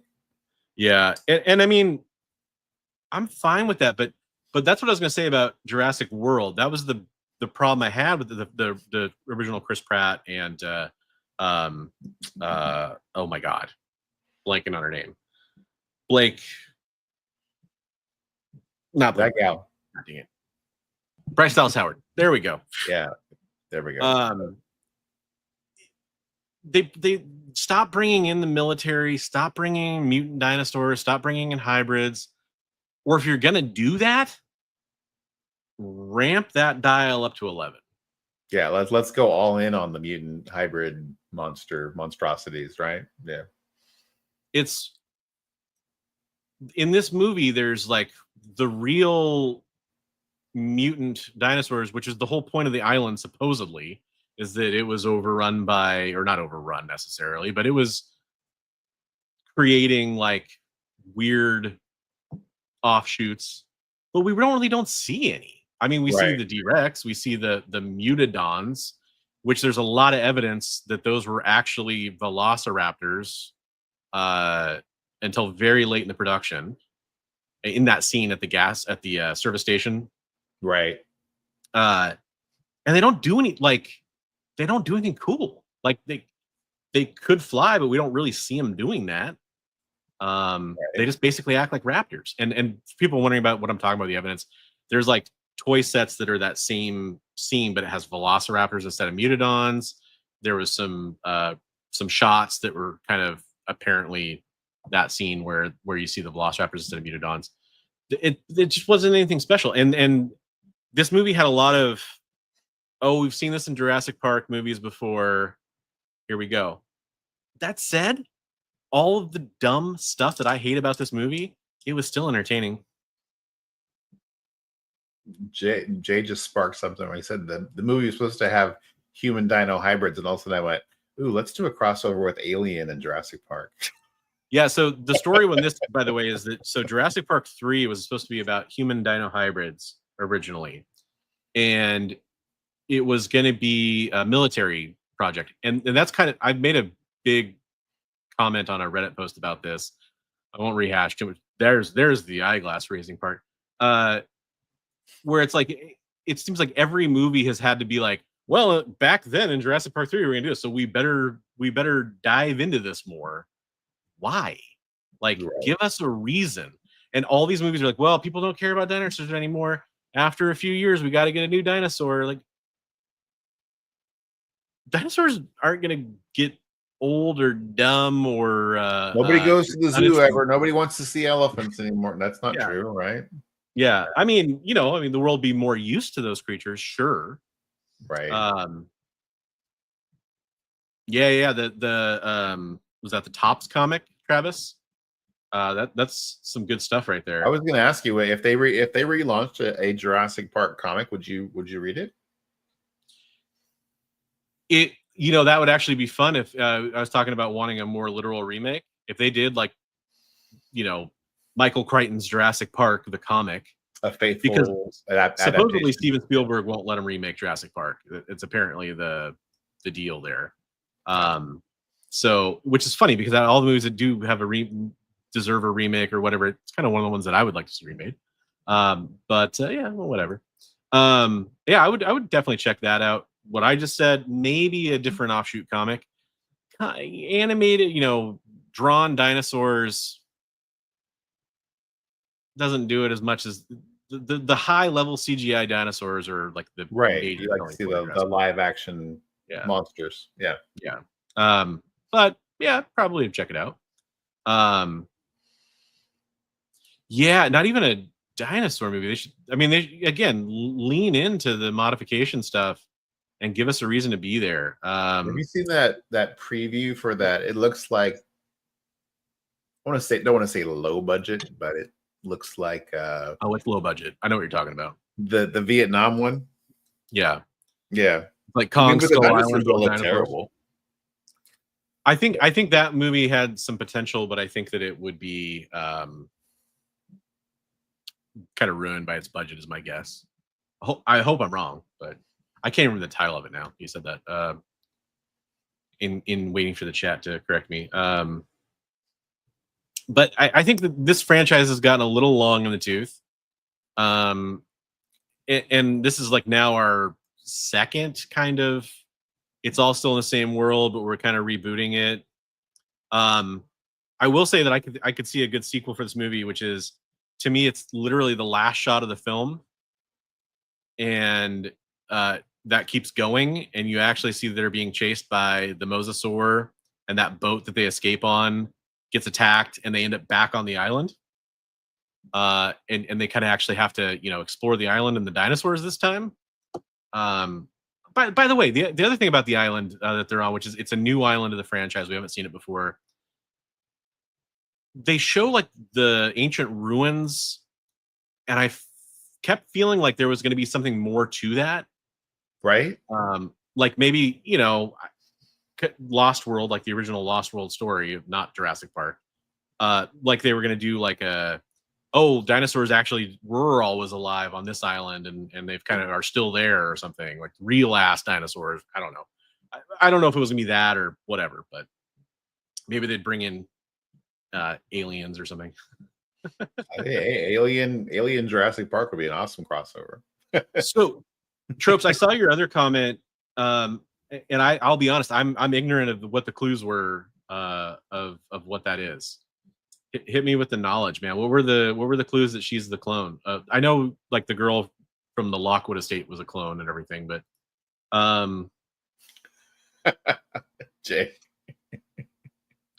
For real though, like how do we not have like Godzilla versus Kong versus D-Rex / T-Rex / Mosasaur / Megalodon? Let's get them all in a film, man. All those studios need to team up and make some dough. Versus Pacific Rim. Yeah, exactly. Coming soon from Anchor Bay and Sci-Fi. I don't know. I talked a lot about Jurassic World Rebirth. Did you have any other opinions you want to throw in there, Bigby? No, I think like you said, it was light on plot, but it was enjoyable. But yeah, man. Let's make it like Ultimate Battle of Ultimate Destiny. Let's get it going. Versus Chuck Norris. There we go. Get Optimus Prime in there. It was enjoyable, but like, those things are always reverberating in the back of your head where you're like, man, why aren't they telling a little more about this? Or, like the ruins, like those ruins, were they actually like part of the attraction? So it was like, they weren't really ruins, but they were like put there to, look like ruins, or I don't know. Well, it wouldn't make sense though, because this island was never designed to be customer facing or guest facing or whatever, as far as we know. I mean, but maybe it ultimately was. Of course, that could be a thing that they're going to try to do, but I don't know.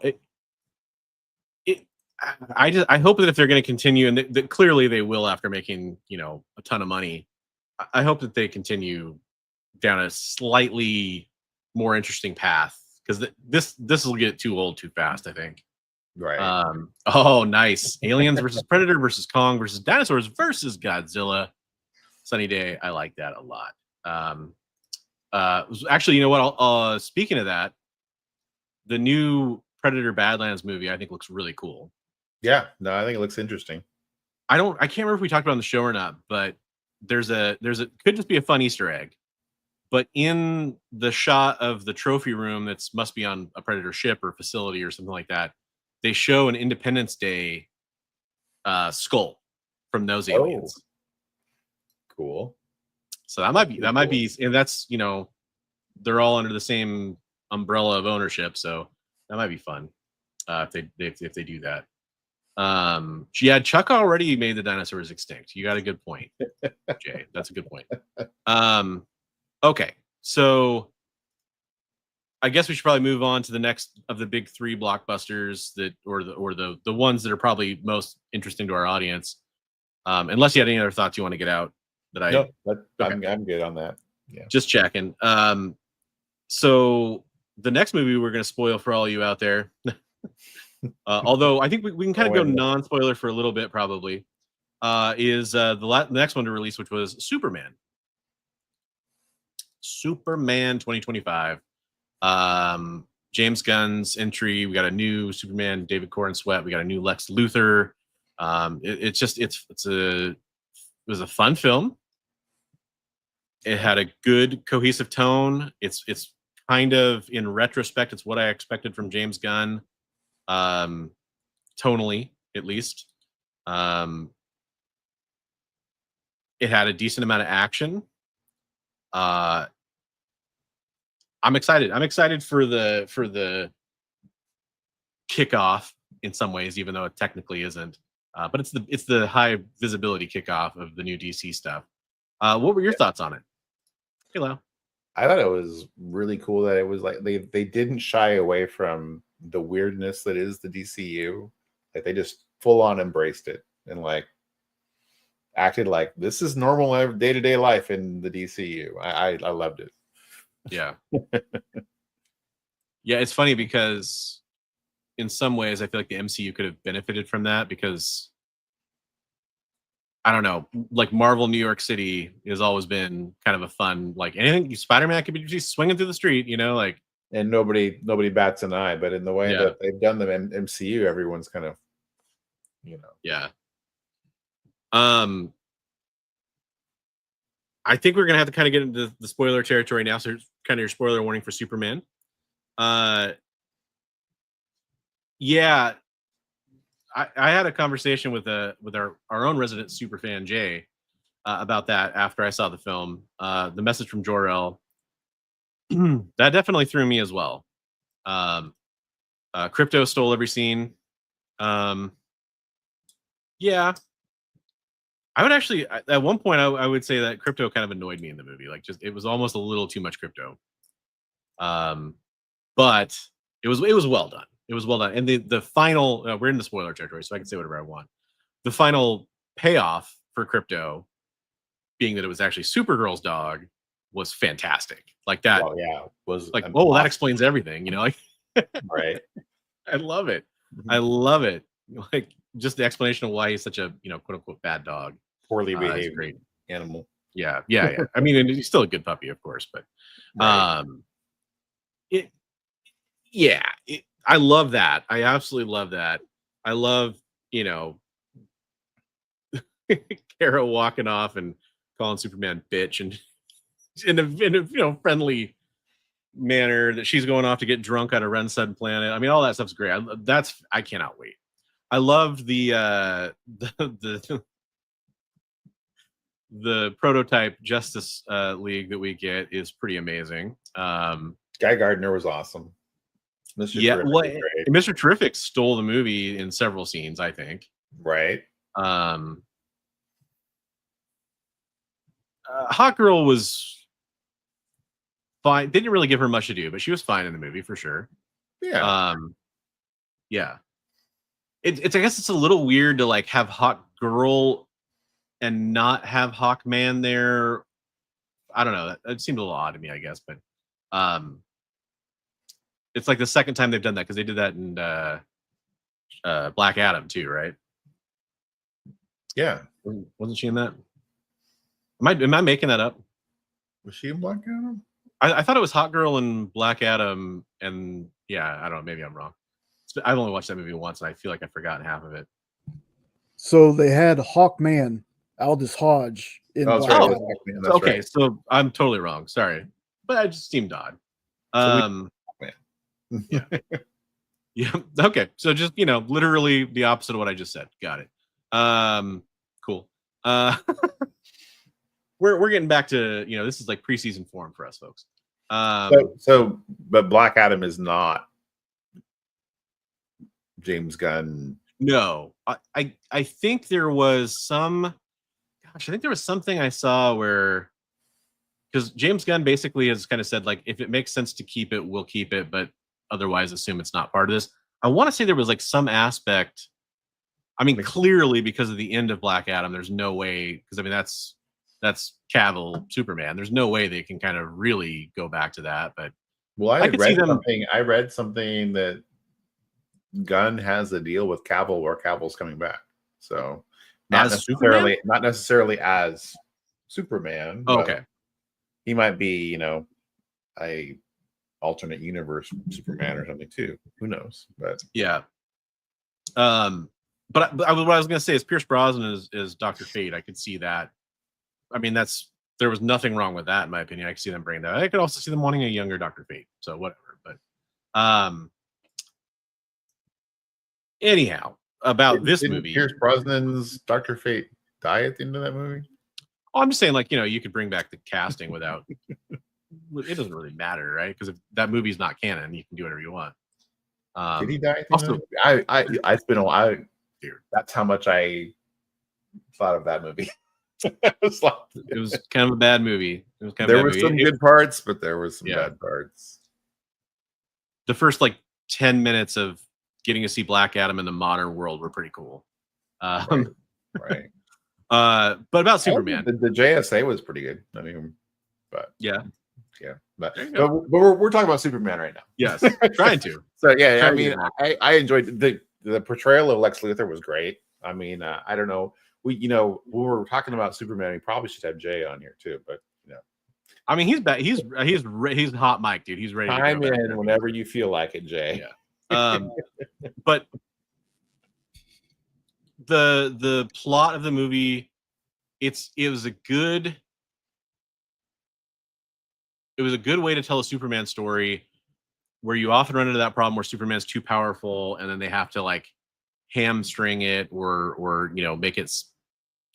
make some kind of contrivance to make it something that he can overcome. I think that's a weak argument, but I understand that that's often a problem with a super film, especially when you're talking about millions of people wanting to go watch the movie. Having him be like set up and blackmailed to be a villain type character is fantastic. It makes sense for Lex's character to do that. The way that Lex did it was really intelligent and kind of played right into his strengths that he would have. I thought that made a lot of sense. I don't know how I feel about the Hammer of Baravia clone / Bizarro Superman thing. Felt a little weird to me, I guess. That's what I came away with the movie. Is that and the Jor-El message, which Jay had a great point about how they could, you have to wait to see what they're going to do with that. It's not like, I don't think James Gunn like wrote himself into a corner, but it did feel weird that they had to like really harp on the fact that that was a real message, and they made sure that multiple people tell you, no, he's this is why you're here. Felt strange. I loved the oh, good. The Bizarro thing. That's comic accurate with Lex Luthor trying to clone Superman and making Bizarro. So I mean, It is, but it's not. He didn't act like Bizarro though. right. Although I've seen some stuff where they're talking about the antimatter universe and everything with the squares where he gets sucked into the black hole and everything. And like, Bizarro universe, everything is made of squares, and how they're like, this is probably leading up to that. So Hey, and that would be cool. To me, it felt a little. It felt like a little George Lucas-y after Return of the Jedi trying to make a movie version of a villain. I don't know why. That's what I thought of when I saw it, which, by the way, not good in my opinion. when he was fighting him and his costume got all torn up, I kept getting Doomsday vibes. He looked like Doomsday with the goggle things kind of half hanging off his face and everything. Yeah. That's true I too. think one thing that kind of got me about that is they telegraphed too early that he was going to be a clone with having the fortress open because of the DNA. I think they should have stuck with the key. Like the key made out of whatever it's made out of. Yeah. It's like, Right, because he could have lifted the key, right? Yeah. Right. Exactly. Like, But could Crypto have lifted the key? Because Crypto has to haul him back in the beginning of the movie. Yeah, I think that's why they did that. They did the whole DNA thing, but unfortunately for me, as soon as I saw that, I was like, it's just gonna be David Cornsweet. Yeah. That's who's under the mask. Like I got that as soon as I saw that part. But the movie, and I gotta agree with nostalgic pod blast there. Look, that's how my grandma in North Carolina talks sometimes, where when she's on the phone, she would yell at you. I don't know why they went that far with the accent, but I mean, outside of that, that's just like a real small nitpicky thing for me. I said before, the story itself is like if you took somebody to a comic book shop and you picked out 10 random like Superman comics and said, read these one after the other. That's how I heard somebody explain it to people. And I was like, you know what? That's exactly how it feels to me. Just 10 random Superman stories, read them back to back. So again, I love the movie, and the message thing, I'm still, the engineer being the one who recovered the message, but she feels like that's the only character that didn't say that the message was real. Like they had Lex say it wasn't fake. They had, all these experts say it wasn't fake, but we never heard like the engineer herself say it was real. So I want to say James Gunn I could be totally manufacturing this memory, but I want to say I saw an interview with like Josh Horowitz interviewing him or something like that, where he makes a point of saying like the engineer's telling the truth. Now she could be telling the truth as far as she knows, and maybe I'm wrong about that, but I'll try to look that up after the show. By the way, real fast, Awesome Sauce, have a great night. Thanks for staying up late. And I love that we're giving nostalgic pod blast like PTSD here, because he said the voice of Ma Kent was jarring, and then suddenly Jay starts talking. He's like, "Who is talking? Is there a third panelist?" Oh my gosh, I did not expect that. I was just gonna say this is our producer Jay, who's always with us, and he is also, by the way, one of the folks over at Hydra Asylum Comics, which you often see in the chat as well. Go give them a subscription on the YouTubes. But yeah, welcome. He kind of like Superman. In the background, you can tell he kind of likes Superman. Yeah, a little bit. Oh, you're muted. I do that all the time too. So I just wanted to pop on real quick. People could put a face to the voice. So right. But yeah, so the accents were definitely a little jarring for sure. But I'm just curious, like, do you think, we talked about the message, and Jor-El's message is what I mean, but really the message of the film is told beautifully at the end. The punk rock message. That's actually what sold me on the movie, by the way. Like I was kind of on the precipice of like, I'm gonna need some time to digest this and see like how I really feel about it. When they ended with that message, I was like, that is Superman to me. Like that actually kind of that vibes. Especially like in 2025, you know, I'm sure it's not 1960 Superman that much, but hey, it could be adapted to that. So as a big Superman fan, do you feel like this is tonally like what you wanted from Superman? Like you think this is the direction you wanted to go? Or was there something that left a little bit to be desired there? I think that there. See, I'm the worst person to ask when it comes to things like this because I don't see a bad Superman anything.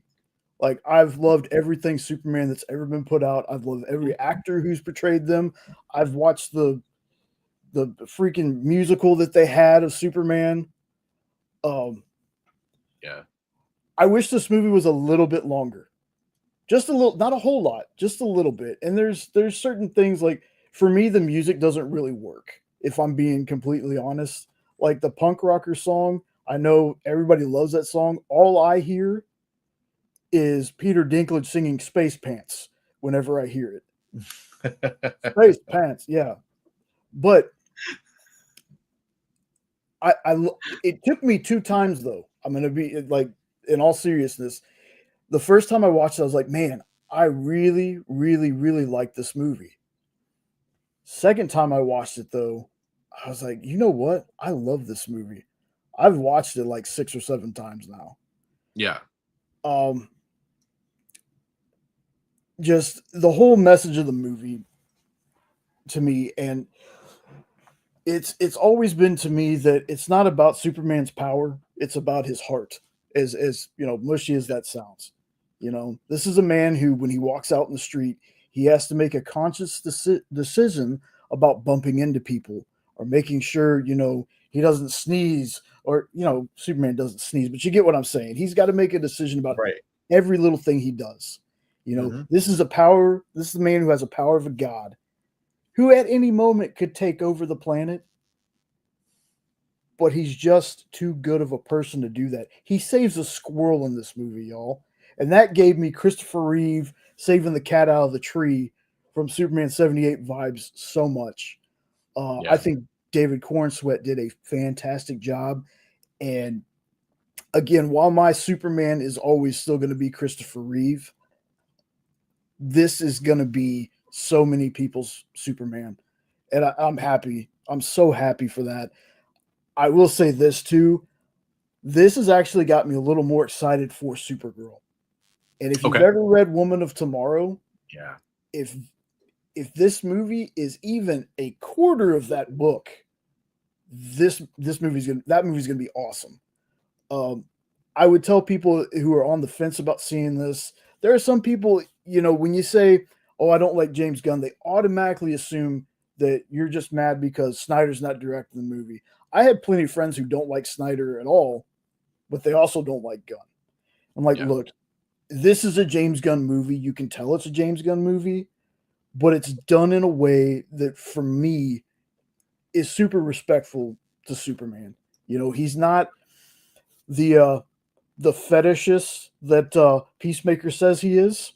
If anybody remembers that part in Peacemaker where he's talking about Superman, James Gunn wasn't going to do any of that. The only things that threw me off about this Superman, though, is, the hashtag super shit. Hearing Superman say that felt a little weird. It felt a little petty. It did. Right. And then the part when he's talking about how I can't remember the dictator's name or whatever his name, how he like, I recognize the smell of piss. It was just a weird thing to hear Superman say stuff like that. Like it's too like it's so small though. Like it didn't feel anything. It's just weird. I thought that like kind of made him more human though, to say like something bothers him, that people say something, he's hearing something said about him that's bothering him. So, but he's not impervious. He's maybe impervious physically, but mentally he still can get his feelings hurt, you know. I almost feel like he should have like censored himself. Like, I won't say that word, you know, like he kind of like would have that hashtag super you know, I don't even know Yeah. Because like Blank Lois or says whatever. it, right? Lois says it, and then he's like, Well, but "You and know then he that one repeats it. bothers me, right?" Yeah. Yeah. So I don't know. Like I could say I kind of agree with Jay on that one, but I will say conversely, there's moments like when they're fighting the giant kaiju, and Superman clearly is like trying to get the creature away from the city, and you know the new kids on the block are like, go for the eyes, we're just gonna kill this thing, and that was like super like, hey, I'm literally all I'm thinking about right now is how to get this thing out of the city, keep it alive, and get it away from people that are in danger. Yeah. That was a Superman moment to me. I think I would have been more okay with him saying those words if in the fortress he didn't say, what did he said, golly or something like that when they get done healing him, and then he says, what the hey man, or what the hey dude to Crypto. Right. And Like, see, I almost expected that tone to stay more consistent for his character, and then it does break, and you're like, oh, okay. But I guess it's kind of a minor thing, yeah. in the scheme of things. But yeah, I don't know. It was really good, but I do think it very much feels like it's funny. We're gonna start talking about Fantastic Four, the first steps here. Really, this movie feels like Superman first steps more than Fantastic Four in some ways. But at the same time, I also want to say that I love the opening. It's not really a crawl, but like the opening text, the way that was done, the repetition of it had a nice poetry to it, but also avoiding the origin. This is telling you that he lost his first fight. That was really cool. That whole sequence was great. It had a perfect feeling to it for a Superman who's been around for a few years doing this at this point. So I thought that was neat. Yeah. Richard, that's why I choose the nitpicky things, because if I didn't, I literally wouldn't have any kind of criticism about the movie. I wouldn't. I'm really excited to hear what y'all think about Fantastic Four, because for me, it was kind of weird that for once we have DC taking the lighter tone and MCU not exactly taking like a darker tone, but maybe not as, jokey as some of the other movies have been. So I thought that was very interesting. I enjoyed both movies though. Like Fantastic Four was really good. But, again, I haven't been like a hardcore Fantastic Four fan my whole life. So for me, Superman just does it for me a little bit more. Well, I mean, since you've seen it, I mean, you're more welcome to stick around. I think we do need to, especially with time, we need to transition over to Fantastic Four. You're more welcome to stay around if you also want to, take a I totally understand that too. I'll bounce out. I just wanted to drop in for a minute, talk about this with y'all. But you're always welcome, man. Yeah. Yep. I will be back here, y'all. Okay. We value your opinion. Thank you. And thanks for coming on, and at least we can point back to something. No, he's a real guy. There's a ghost in our show, I tell you. Release the Sweeney. I will say, to this point, Richard, no on that one, but I actually would like to see the David Ayer cut of Suicide Squad. I would like to see that. I'm curious about that. I've heard a lot about it recently. That sounded promising. So Fantastic Four First Steps. We are now going to spoil the hell out of that movie. That's the newest movie. I get it. It's really only been out for a little while. So hey, if this is where you want to end your journey with us, I totally understand. We're getting near the end of the show anyway. Make sure you come back and watch the replay after you've seen the film. And it'll probably take up most of the rest of our time here, or probably all of it, actually. So, Fantastic Four First Steps. Different feeling movie than I expected. I think it's unfair that they're being compared so much, Superman and Fantastic Four. Like Jay's comparison about the lighter tone, I totally get that. But I think it's unfortunate that it had to come out like at the same time and be compared. But I expected a little more of what we got in the beginning with like the futurism and the positivity to kind of stick around. It does get kind of darker. Was great, I thought. Yes, just setting everything up. Yeah, it does get significantly darker. after they encounter the surfer, which is interesting. Can I just tell you my highlight of this whole movie? Yeah. So I have some weird issues with how Galactus was portrayed. We talked about this a little bit, you and I, last night. Mhm. Galactus just looks weird. That's my biggest thing. Visually, he looked a little strange. Mostly like just the human looking part of the alien. Basically, I know he's not human, obviously, but the part that it's a jaw and a chin and all that stuff. Just looked a little strange. It's like he had a little bit of like a cartoonist take on Galactus to me. I thought they were So kind that of scene was. trying to homage Kirby a little bit to try to give it more of a Kirby feel to his face. It But doesn't look Kirby to me though. That's the thing. That's the problem. That's the problem yeah. I would go with on that one. And But the other like the texturing and stuff, I thought that was kind of they're trying to show that he's been changing and mutating and evolving over all these years. He's no longer the creature the being that he once was. yeah, But yeah. could be. But when they escape from Galactus, the start of the escape all the way until when they get back to Earth is the highlight of this movie for me. The surfer chasing down the spaceship. Yeah. And again, spoilers, please tune out. I mean, everybody knows at this point, I think, from the media that Sue has Franklin in this movie, or at least a child. But the birth sequence, and by the way, I thought it's kind of interesting because they go through that whole preparation for the mission, and then they take off. And I was a little surprised to see Sue go because she's very pregnant at that point. But that's fine too. There's anything wrong with that. She's the hero that she is, and she goes out there. But it definitely added to the stakes. But man, you got Ben trying to fly the ship. You got Johnny trying to gun. You got Reed trying to take care of Sue. You got Sue trying to shield the ship. They're all working together. The surfer is just coming and coming and coming and coming after him. That was so cool to me. The way they use the black hole to escape and to slingshot. They scienced it too. That's what the Fantastic Four would do, right? So. Yep. Yeah, absolutely. And I thought that was neat. I love that Johnny is kind of the one that kind of saves the day, so to speak, or has the epiphany, not Reed. Right. In a lot of ways. I mean, Reed has some great ideas, of course, but Johnny does it on his own, which I thought was kind of neat. I still reserve judgment on the Shala Ball versus Norin Rad because I think this is going to play out differently as we see like Doomsday and Secret War and all that stuff.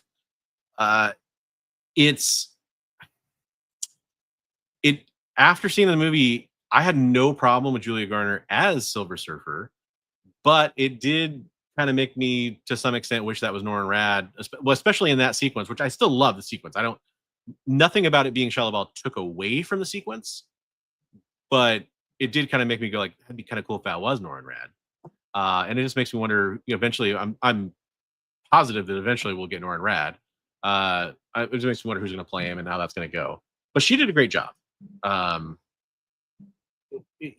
People have problems with that character. Maybe even I kind of have a little bit of it's kind of strange that to lead off with that after people have kind of been waiting and salivating for getting Silver Surfer. But it wasn't her acting fault. It wasn't the writing was good. All that stuff was good for her. Well, because of Deadpool Wolverine, we have had Norin Rad. Right? Well, Johnny's there from that movie where we had Rise of the Silver Surfer, so we've had. Well, I mean, that's a convergence between Fox verse and MCU. It's not the MCU universe or whatever you want to call it. Haven't had Norin Rad yet. Right. In my opinion, we could theoretically have that Norin Rad. Yeah. Well, true.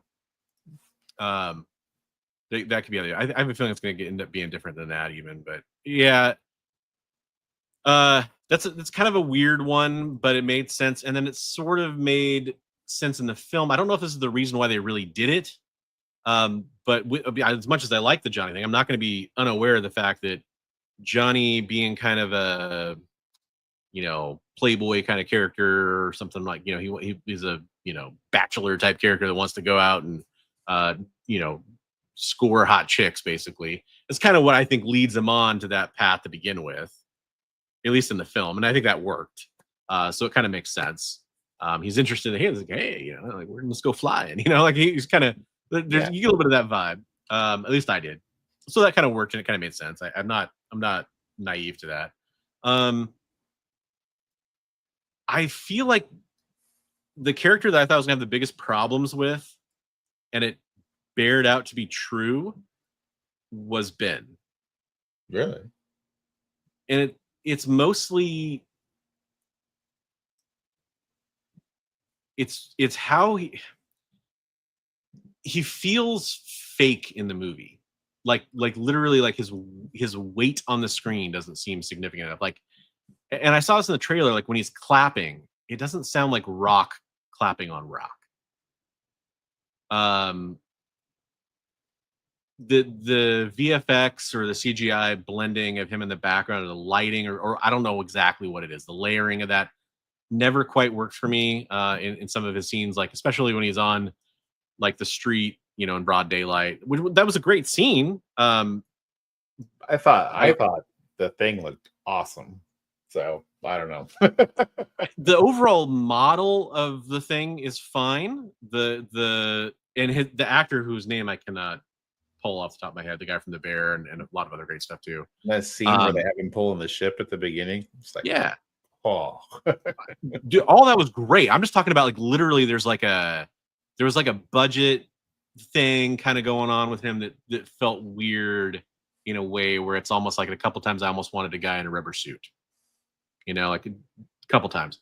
But speaking of the ship hauling scene, I will say I saw a bunch of but I can't pronounce that. I know Eben Moss I can pronounce. Is it Baccarat? Baccarat? Baccarat. Okay. But that scene where he's pulling the ship, in the trailer, you only get to see one little tiny snippet of it. And there's some yahoos online in our community that were like, what's he even standing on? Like, how's he even doing that? And when you see it in the movie, he's clearly walking out of the water, like he had just come out of the water. And he's all the way. He's pulling it across the bottom of the freaking ocean. Well, he's it's on like the bay or whatever, whatever, Hudson right? River or whatever. And Yeah. but you can tell he's coming up a hill at the end. That's why you can see him, because he's been coming out of the water. He's coming out of the water, yeah. Yeah. Just like you would walk out of the swimming hole, right? Yeah, exactly. I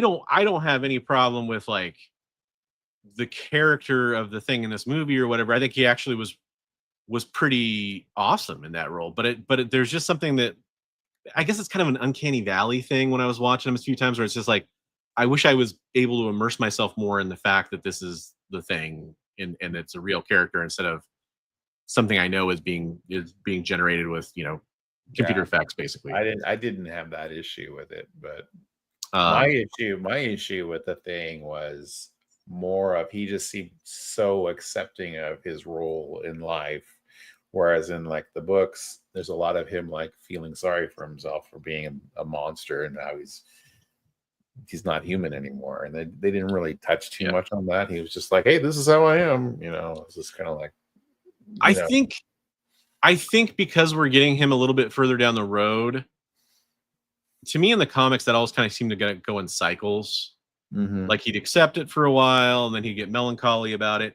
And I think especially with the I'm gonna forget her name too, even though we've been reminded a few times, the female character he meets in the movie, that's the lady from like American Pie and all that. Yeah. I have a feeling like some of that's going to come into play in the next film if they have a chance to do that. Right. The character though, who I think just had its moment, her moment. Spoiler who I'm talking about here.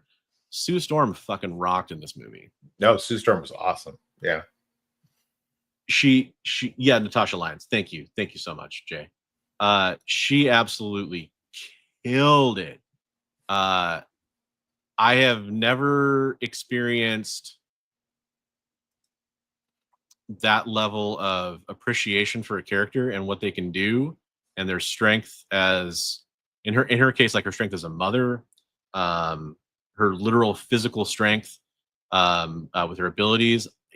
I know she's an extremely powerful character, and I know, like, conceptually from stuff I've seen in comics, I'm like, but to, like, she basically 1v1s Galactus, and that was dope.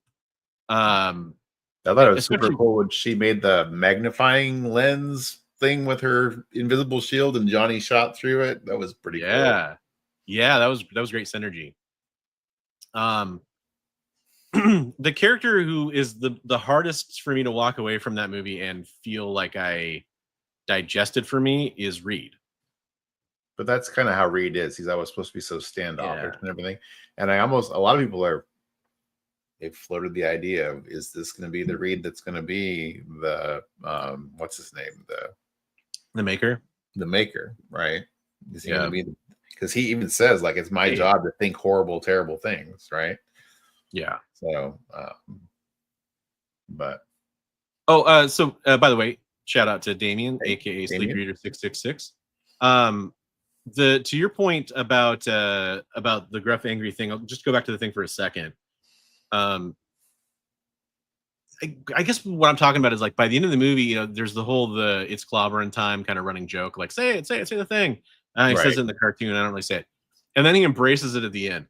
I kind of feel like we're kind of waking up into who the thing's going to be for the next film in a weird way, like in that moment, like he's Right. going to be it's clobbering time, angry, pissed off about not being able to be with the Tasha Lyons character.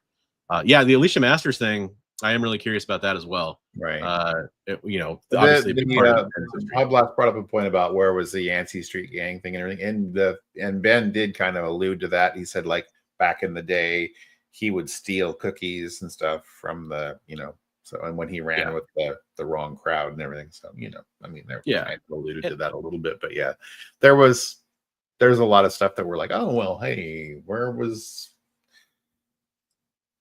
pieces of history that we're used to in the MCU but the other thing too is, just like Superman, just like this version of Spider-Man, man, there's been kind of technically 3 different incarnations of the Fantastic Four on screen, on the big screen, and several more on the small screen. Like, we don't really need to go through A to Z on the Fantastic Four.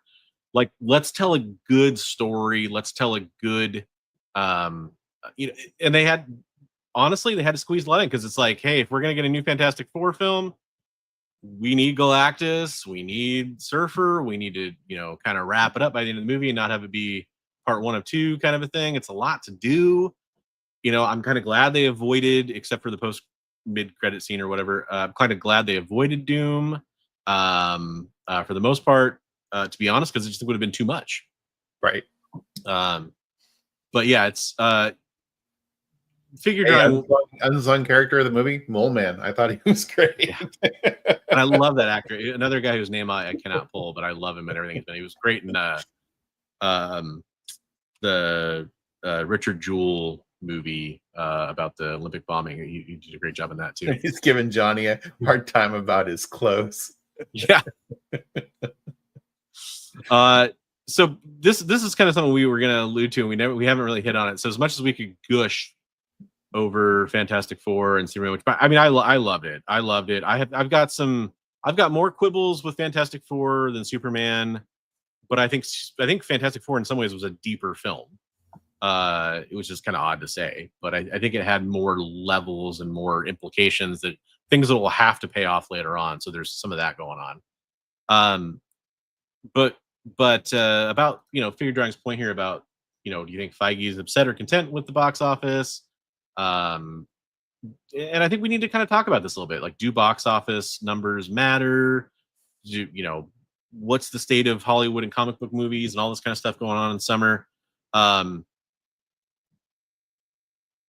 it's a weird world we live in where people carry around box office numbers as a banner of how good a movie is.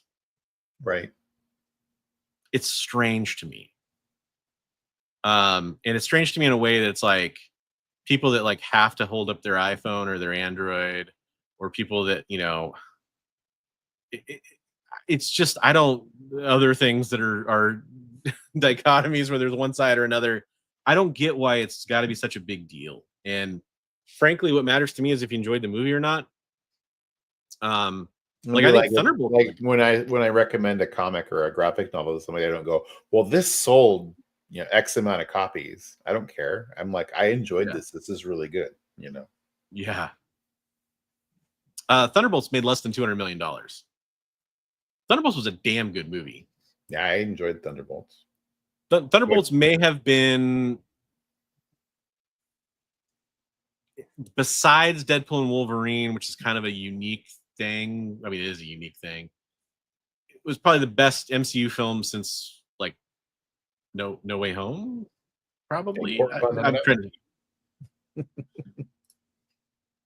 Yeah, and so you know, kind of give some credit to another movie that's on this list. I saw a really interesting video essay that kind of informed some of my opinions on this topic, that was talking about the placement of Thunderbolts and whether or not it should have just been called New Avengers to begin with.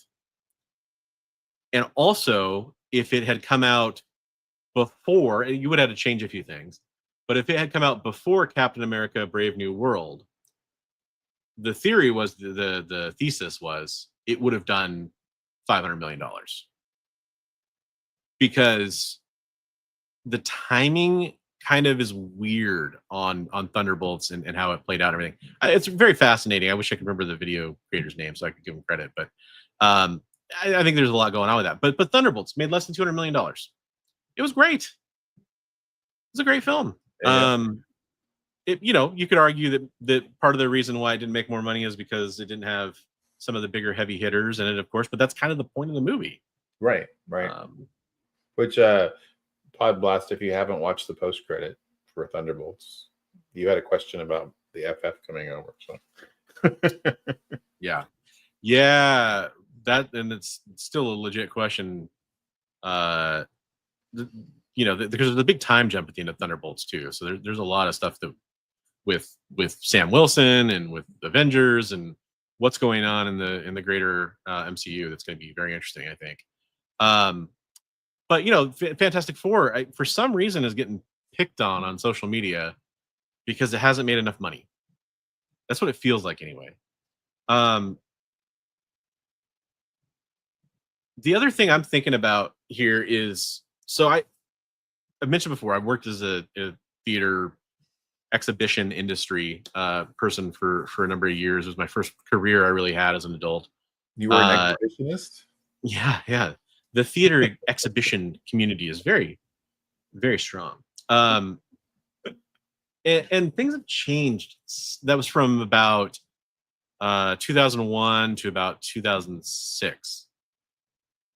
Things have changed so much since then.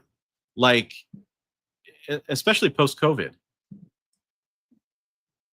There's been only a handful. People. Somebody was talking about how, oh man, you know, Fantastic Four is not going to make $1 billion, and it's been so long since, you know, we've had $1 billion Marvel movie. There's only been a handful of $1 billion movies since COVID. Mm-hmm. It's a very small list. I think it's a weird metric to like hold as a sign of success for gigantic movies. And by the way, out of the last, I think there's been $5 billion movies since COVID. And I think I'm right about this. And 2 of them were MCU movies, so it's kind of a weird thing to say, but it's just strange. It's a very strange world we live in, where people have to get in kind of pissing matches about how much money a movie made in a theater, and it's changing. It's changing. It's clearly changing. Mm-hmm. People are definitely waiting until streaming, home release. You know, not a lot of people are buying physical media, but they might buy a digital copy of it. Or they're waiting for it to come on like Disney Plus. Like, you know, first steps, you know, Thunderbolts, you know, they're going to be on Disney Plus at some point. That's just how it works. Right. Most people are already subscribed to that. So it's, I don't know. It's just a strange thing to me with where we're at with this. And I think that in the current context of like nerd fights, it's just a weird one with this Fantastic Four Superman thing. I don't know. I guess I can't really articulate my thoughts on it perfectly, but what do you think, man? I mean, it's inevitable, and I think maybe we're seeing, because it's been so lopsided for so long with Marvel beating up on DC, that people really kind of want to like crow like, hey, look, DC is doing better than Marvel, which, hey, more power to them. I mean, that's cool. I mean, it's good. I'm happy that we're getting some good DC stuff, because there's so much material out there for DC that deserves to have light shown on it, right? So Yeah. I mean, so I mean, I'm excited for both sides to do well. So, but I guess I'm excited with the last two movies we've seen from Marvel. With Thunderbolts and with Fantastic Four, they were really good. So, yeah. Well, the funny twist on this argument is people can say this about Fantastic Four not making enough money or whatever. Superman really hasn't made that much money. Like, I after watching it, I watched it really early on when it came out. I was like, this thing's gonna make a ton of money. Like, it's gonna do really well. Right? It kind of hasn't. I mean, it's made a lot of money, more money than I'll ever make in my lifetime, all that kind of stuff. But didn't somebody just say like, well, projected 600 and something for Superman and like 500 and something for Fantastic Four, something like that? So I'm not sure what the actual projections are, and I would kind of be a little skeptical on each of them, I guess. But depending on box office projections are weird. But it's currently it's domestically it's not an insane amount really for either movie. I mean, definitely. By the way, obviously, I don't want anybody to hear what I'm not saying. Superman's obviously doing better than Fantastic Four, and it's on. I would say the trajectory makes sense that Superman's going to end up making significantly more money than Fantastic Four. But people are like, oh, MCU fatigue and all this stuff. Man, Fantastic Four is a fantastic. I did it. It's a fantastic film. It's great. And I think kind of what I mentioned earlier, it's got a lot of little seeds that get planted that aren't going to grow and need to be, plucked from the earth until much later on, in the MCU, which it's kind of maybe to its detriment, because the next Fantastic Four film in a lot of ways won't be a Fantastic Four film, as the credit scene kind of lets us know. It's gonna be Doomsday, and we're gonna see them, and it says at the end of the movie, Fantastic Four will return in Avengers Doomsday. So and Damien's got a great point there about the zeitgeist and Superman, right? But then again, Fantastic Four, but Fantastic Four maybe also has kind of a stigma around it after having an absolutely god awful entry in their film pantheon with the last Fan Four Stick movie, and then the other two movies I think were fine. But man, they were right on the cusp. If they came out like maybe a few years later, they could have been much better movies. But like the Jessica Alba, Chris Evans movies. But I think maybe there's kind of a reputation around them. But hey, back in the day when they came out, though, they were enjoyable. They were good. It's funny. The first one was really good at the time. I saw both right away. I definitely remember this.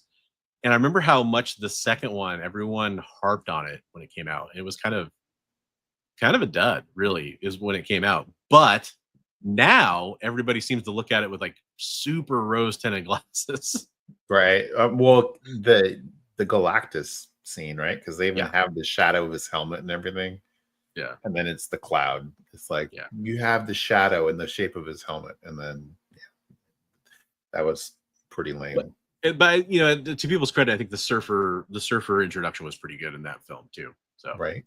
I was gonna say I saw a thing today where it was they were talking about what a great ambassador John Cena is for comics and everything, and that Cena is petitioning James Gunn to try to do a JLA Avengers thing. That's So cool.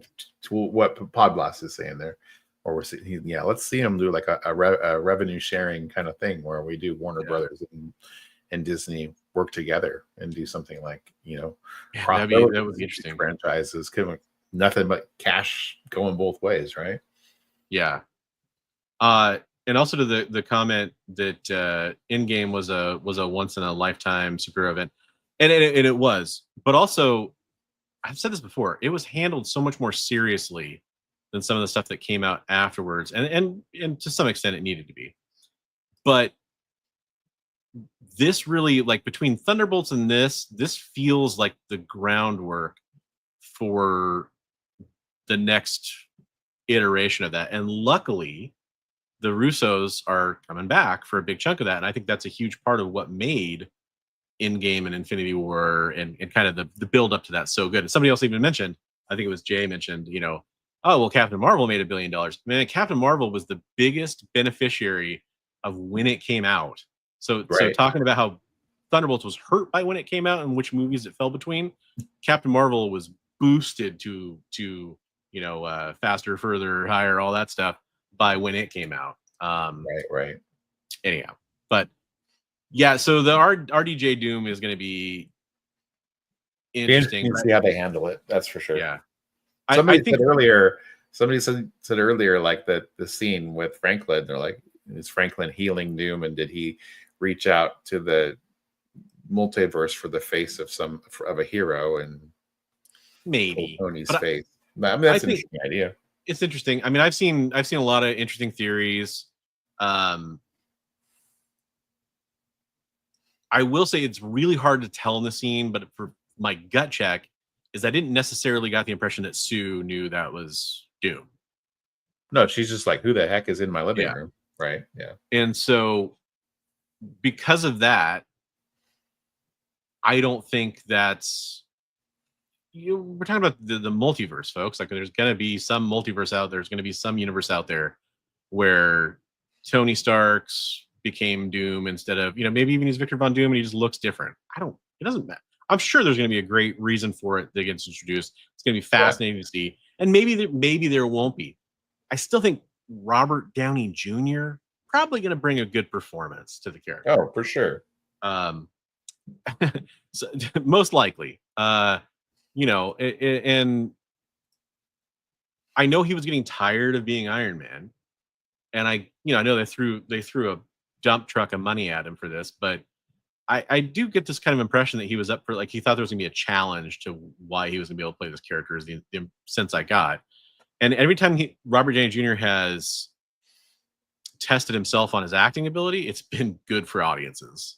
So right. I don't know. I'm excited to see where it goes. I don't really have it's fun for people to theory craft and like, oh well, in this universe, Nathaniel Richards was actually Howard Stark. Who knows? Like, I'm sure there's some really awesome takes out there from people on that stuff. But yeah.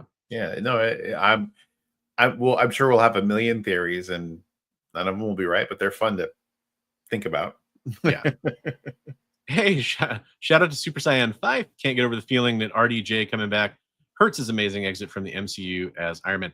That is the one legit kind of point that I give people about this, is that that will never be taken away from us, like how good that I Am Iron Man was, that moment, seeing that's like a no, I am your father Star Wars kind of moment for me, which I wasn't lucky enough to see Empire Strikes Back in the theaters originally. That's kind of, I think, the next big there you go. That's kind of the next big one of those in a lot of ways to me. But I do at the same time understand that, but I think it's also possible to make it make sense in the context of the story being told here. And the reason why is because the through line of the Russo brothers being the ones that are at the helm, like Richard just said here, in the Russo brothers we trust. And frankly, their other stuff hasn't necessarily been quite as good. But I think that for them to come back, for them to convince Robert Downey Jr. to come back, I think they probably have a pretty good idea, and I'm excited to see what it shakes out to be. But the funny thing is that as much as I've talked about how much I hate leakers, I hate all the spoiler stuff, I did have kind of a fast forward on the inside track on this, and I told you like a few weeks before the movie came out, and a couple other people I know that would back me up on this. I told everybody what the post-credit scene was going to be for Fantastic Four. Sure enough, that's what it was. Although they didn't explain the reasoning that I heard, which is that Doom needs Franklin to do something, but clearly they're going in that direction, right? So, right, yeah. I don't know. It's an exciting time to be a comic book fan for films. I remember back when we had no comic movies, and that was it's a billion times better. I know Bigby and I could go all night. I know he'd probably be willing to go much longer. Unfortunately, I can't really go much longer. I do want to say, though, that in another show at some point, we should talk about 28 Years Later and Sinners at the very least. Oh, yeah, for sure. I think those are two fantastic movies. Yeah. That definitely, deserve their love on this summer blockbuster moment that we're talking about here. I'll just say that I think summer blockbuster season is different these days. That's all I'll say, really, when it comes down to it. It is different, but yeah, still fun. I mean, you were talking about Empire Strikes Back, and it's funny. I showed my daughter Jaws, like I was talking about. I mean, that's 50 years old now. It's the anniversary of Jaws, and that's one of like kind of the original-ish like summer blockbusters, right? Right.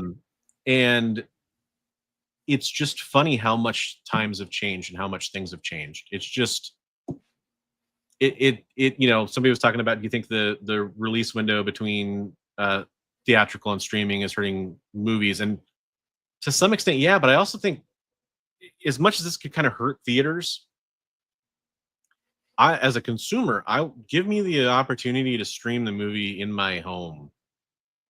And I know I would pay a lot more for that, and I'd like to pay a little less than what you guys would probably charge if you do that, Hollywood. But I'm down for that. Like I don't want to go to the theater most of the time, and that's affected my ability to want to go shell out money for a lot of movies. Some movies are worth it. I thought Superman was worth it. I think Fantastic Four is a very worthy film for that. Top Gun Maverick was a great film for that. I like F1. I would have loved to have seen it in IMAX. Same with Sinners, which, oh man, Sinners. Shout out to holy crap, my brain today. The director of Sinners, who is a fantastic director, who also directed Black Panther, and whose name I should Ryan know. Coogler? Thank you very much. Jeez, having a senior moment here. He has a fantastic video explaining the different formats that Sinners was going to be released in. And if you're curious what different formats mean and what they are, it's such a cool nerd out, like geek out video to watch a director who knows his shit talk about the different. They released it in like 16 sub formats of like different flavors of IMAX and aspect ratios. It's really cool. Go watch it. But yeah, anyhow, I think the whole blockbuster thing, before we wrap, the term blockbuster, from the line was more than a block around the movie theater. That's where we get the name Blockbuster. Yeah. Will we ever see people in line to see movies like that ever again? That's an interesting question. It's so funny because it will happen, but it'll happen for like the reason why anybody does anything these days, which is you have to be there and you can't miss it.